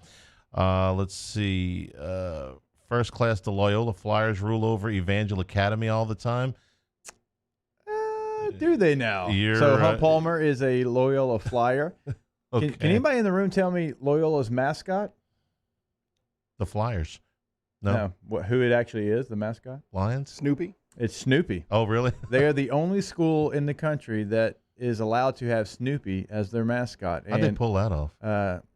They got permission. From Charles Schultz. From the creator, Charles Schultz is If I'm not mistaken, but they it's got like- it before he passed away, I obviously. think it's Snoopy on top of the doghouse It on the is. field, right? On the middle of their football field, it's the red doghouse with Snoopy with the Here's the World air War I goggles on. flying ace. Yeah. Yeah. I love peanuts. Oh, this one, this is pandering to you. First class to Adam Duvall and Marcelo Zuna for helping the Braves be the first team to have two players hit 3 home runs in consecutive days. For me and Paul. Since the Ruth Gehrig Yankees. Yeah. Adam Duvall. Pandering Babe to the Ruth hosts and sometimes Lou Gehrig, works. baby. Second class to the Saints, no major injuries, and who cares about Leonard Fournette signing with Tampa? I do, but who dat? It's a good camp. It's a good camp. No class to Blaine Besh for only having one job to bring you guys small sliders and failing miserably, I think. Oh, we got a new leader. We got a leader in the clubhouse right now. Let's see. No class to the media, second class to high school football, first class to a weekend on the lake. Hey, whatever you're doing this Labor Day weekend, enjoy it. It'll be I'm trying to find different a one. pedal boat right now for me and the family, by the way. Everybody sold out of pedal boats. So we got this small lake behind our house. We're trying to get a pedal boat because you can't actually have anything with a engine on it. So we can get pedal boats, and everybody sold out of pedal boats. Go figure. No class to whoever created the toddler Leonard Fournette running into the toddler Tom Brady's arms. I haven't seen that one yet, but it sounds like a really funny meme. It was really good. First class to the guys, Jay Williams and Scottie Pippen, for getting together over Giannis comparisons that they must read Twitter. Giannis is taking a lot of heat right now, but the rest of the Bucks roster is taking more heat. They don't think that they don't know that he's Jordan. They don't know that they've got a Pippen. And your coach, I heard this on Game Time this morning. You know, this is the third time that Bodenheiser has been down 0-2 as a number 1 seed before the finals. No class to the entire off the bench crew for putting chips and salsa so low on the appetizer chart. Yeah. That's got to be T-Bob. Yeah, T-Bob, I love you. You're my guy. Chips and salsa are in the Hall of Fame of appetizers. Yeah, I agree. There's places I will go that doesn't have great food because their chips and salsa are so good. Or you can have both, like Superior. You're eating immediately when you sit down. Oh my There's gosh. already food in front of you. It is the goat of things that are on the appetizer. Like you don't even have to ask for it in most places. In the places you do, it's still fantastic. Chili's, by the way, you wouldn't think it. Great chips and salsa. First class to Memphis for selling out their season opener in minutes, capacity 4,500, and the New Jerseys tomorrow. I thought you were giving my son Memphis. I'm like, what'd he do? He did something? Oh, no. Number and no classes to Jamie Newman for opting out so late. So a lot of players opting out within the SEC. Remember, we told you it wasn't only going to be LSU. Georgia, A&M's had a couple of defensive backs as well. But at that position, if you were truly going to be the guy, which we've got questions, but if you were going to be the guy and it wasn't JT Daniels and you waited that late, then yeah, I'd have a problem with it. Everybody thinks he's opting out because he got beat out. Whether that's true or not, I don't know, but that's what everybody thinks, right? Isn't that what you think? I'll find out. Actually, I have a Georgia. You got a source? You got sauces? I'm about to find out right now. Sauces. Let's see. First class for Island Hanny. Yeah, this was College Colors Day, and I thought I would. I thought it would pull this relic out of my. I think that one's actually in much better shape than T-Bob's was, so you can get a couple more years out of that thing. Now, it needs to be updated. You've got the old font, and you've got 1958 champions, I see. Do you have any other? Do we have 03 or 07? I don't know. It's an older shirt. There's no we've question. got 35 champions. For you got track and field championships on the back. Hey, you don't even have my team I was a part of on there, Hanny. Come on. This shirt is older than you, I think. Not just your championship season. I think this shirt is older than you, period. By the way, I'm glad we don't use that font or the Tunsis anymore. Yeah. Let's see. Okay. We got to vote. We'll vote. I think we'll vote when we come back. Ashari, by the way, talking about Taco Bell, they have been serving us potted kangaroo meat for years. Leave the pizza alone. That's pretty good. That's gonna be hard to beat. Been a tough day for tacos. All right, ask us when we come back, and we'll award our winner for first class, second class, and no class. Hanging with Hester and Hanny, 104.5 ESPN Baton Rouge. Hangin' with Hester and Hanny. Off the Bench, Hanging with Hester and Hanny, after further review and more, are all live daily on the 104.5 ESPN Baton Rouge YouTube channel. Subscribe now to interact with us inside the live chat driven by Bayou Ford. This isn't just another day. It's so much more. Kelly's life was put on hold when her auctioneer primary care doctor discovered a rare blood disorder. Her doctor connected her to an auctioneer care team of cancer, heart, and kidney specialists. With multiple primary care locations around Baton Rouge, same-day appointments, and online scheduling, we're relentless about keeping you healthy. Auctioneer Baton Rouge, innovating healthcare for Kelly. To all of our heroes working on the front lines of this COVID-19 pandemic, your bravery and selflessness represent the very best of us, and we want to say thank you. I'm asking everyone around the state to join me in celebrating the heroism of our healthcare professionals on the 19th of every month at 1900 hours, that's 7 p.m. Write a note of appreciation, make plans to donate to charitable organizations, or say a prayer. To learn more, visit 19thanks.org. Thank you, and God bless. Oh, hey, what's up? It's Big V and Bubba, 100.7 The Tiger Morning Show. We'd love for you to join us every weekday, 4 a.m. till 9 a.m. Yeah, everything you want in a show. Country music. We got laughs. We got celebrity in-studio guests. We just need you. Join us every weekday morning, 4 a.m. to 9 a.m., right where it all started. That's right. Louisiana's country station, 100.7 The Tiger. I've been doing business with Luba for 25 years. They're dependable, trustworthy. It's just the attention to detail with our clients. Our folks have years and years of experience. They're highly trained professionals, but many companies have that asset. What I'd like to think makes Luba a bit different is that we use those talents in a way that truly is dedicated to serving the needs of the folks who depend on us. Gulf Coast Bank and Trust is a local bank with a straightforward philosophy. It's about doing the right thing for our customers. Participating in our community with annual local fundraisers. Offering individual attention in a modern banking atmosphere with a trusted local company. Gulf Coast Bank invested in technology with a local touch, giving our customers the power to bank anywhere, anytime. We're building relationships through personal service as the bank that cares about you. Gulf Coast Bank and Trust, the bank that cares about you. Are you a licensed contractor? There's lots of good contractors in Louisiana doing work the right way, but unfortunately, too many unlicensed contractors are working outside the licensing requirements. Working as a contractor in Louisiana requires a license for the company doing the work. The Louisiana State Licensing Board for Contractors wants to help you get licensed to allow you to conduct work legally. It's not difficult to get the license. We can help you. Go to lacontractor.org for more information. Licensed contractors, it's the law. At All-Star Toyota, you get it all. If you're in the market for an all-new Toyota vehicle, come see our friendly and knowledgeable sales team at All-Star Toyota. Located in Baton Rouge at the corner of Airline and Goodwood, we've been serving our community since 2005 by offering a large selection of new Toyota cars, trucks, and SUVs. Get behind the wheel of your dream car and take a test drive at All-Star Toyota today. Gulf Coast Office Products is a nationally recognized Savin office equipment dealer based right here in Louisiana. Over 100 employees strong, Gulf Coast has the boots on the ground to support all vertical markets from education, engineering, legal, and finance. With the latest in office technology from desktop to production segment units, Gulf Coast and Savin have the perfect fit for you. Call 225-756-2644. That's 756-2644 for Gulf Coast Office Products. Coming up on Tuesday's OTB, the boys return from an extended weekend to give you the Saints' final 53-man roster, the latest from Tiger football camp, recap the NBA playoffs, and give out some weekend winners. Off the bench, 104.5 ESPN.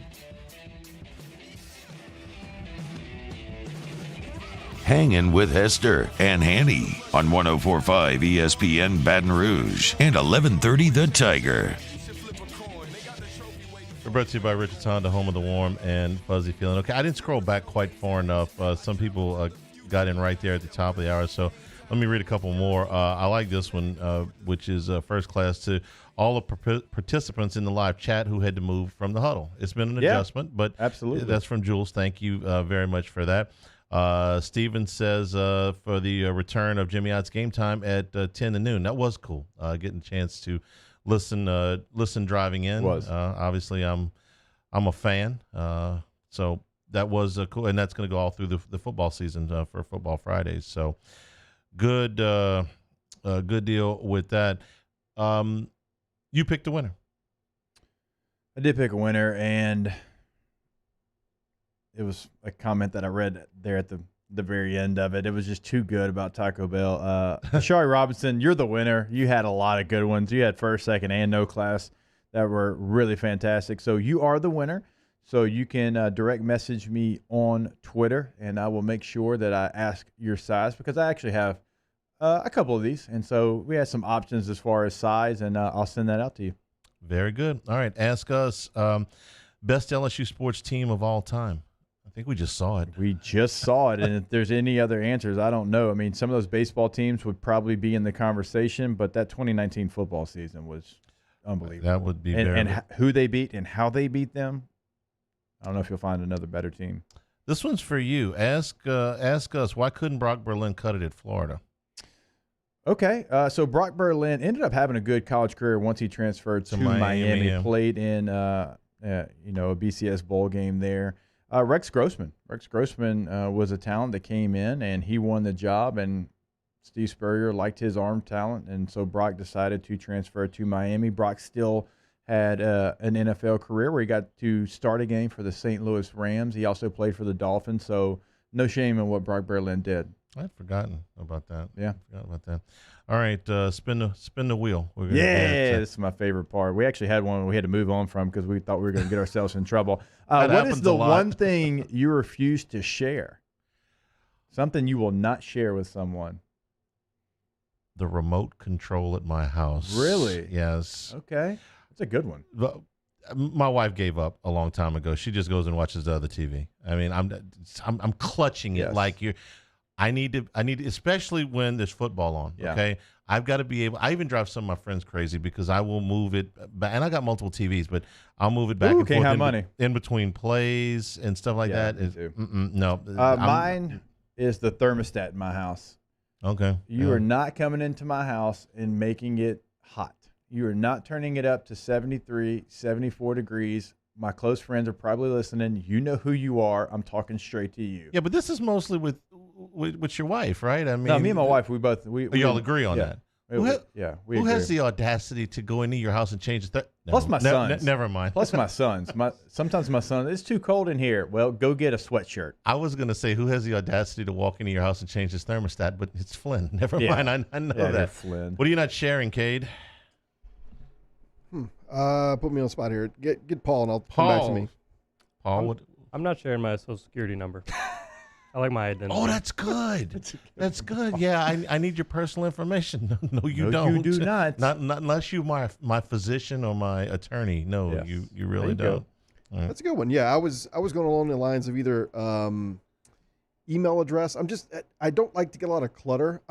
If there's one thing that kind of grinds my gears is I don't like unread emails in my inbox, so I can't wake up and have 50 of them. So I don't like if I'm going to sign up or if I'm going to buy clothes at the outlet mall, I don't want to give out my email address for the club because I feel like I'm going to get filtered with a bunch of stuff. Because you are. Yeah, I am. Yeah. And I don't like to give out my phone number for the same reason.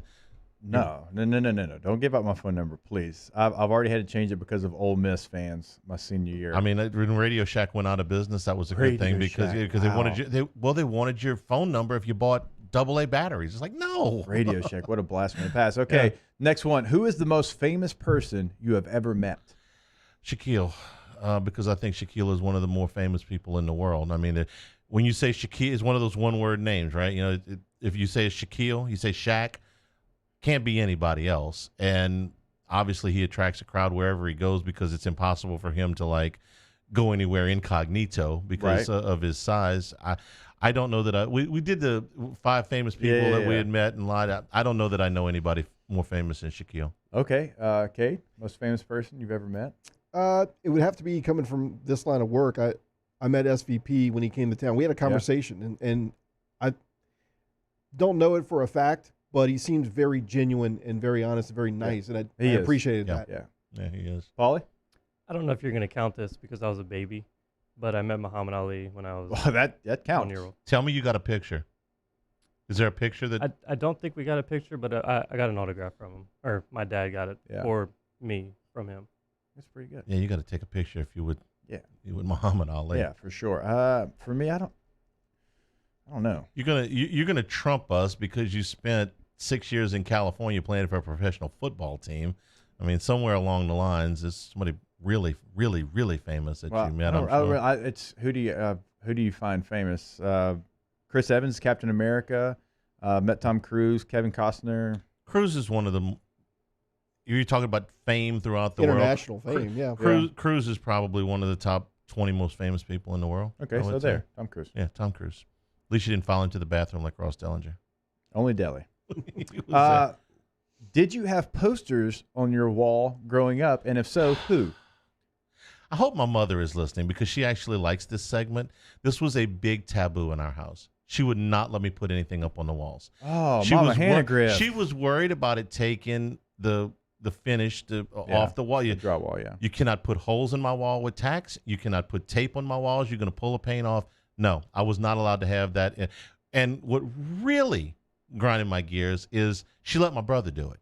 Okay? Oh, what? Yeah, exactly.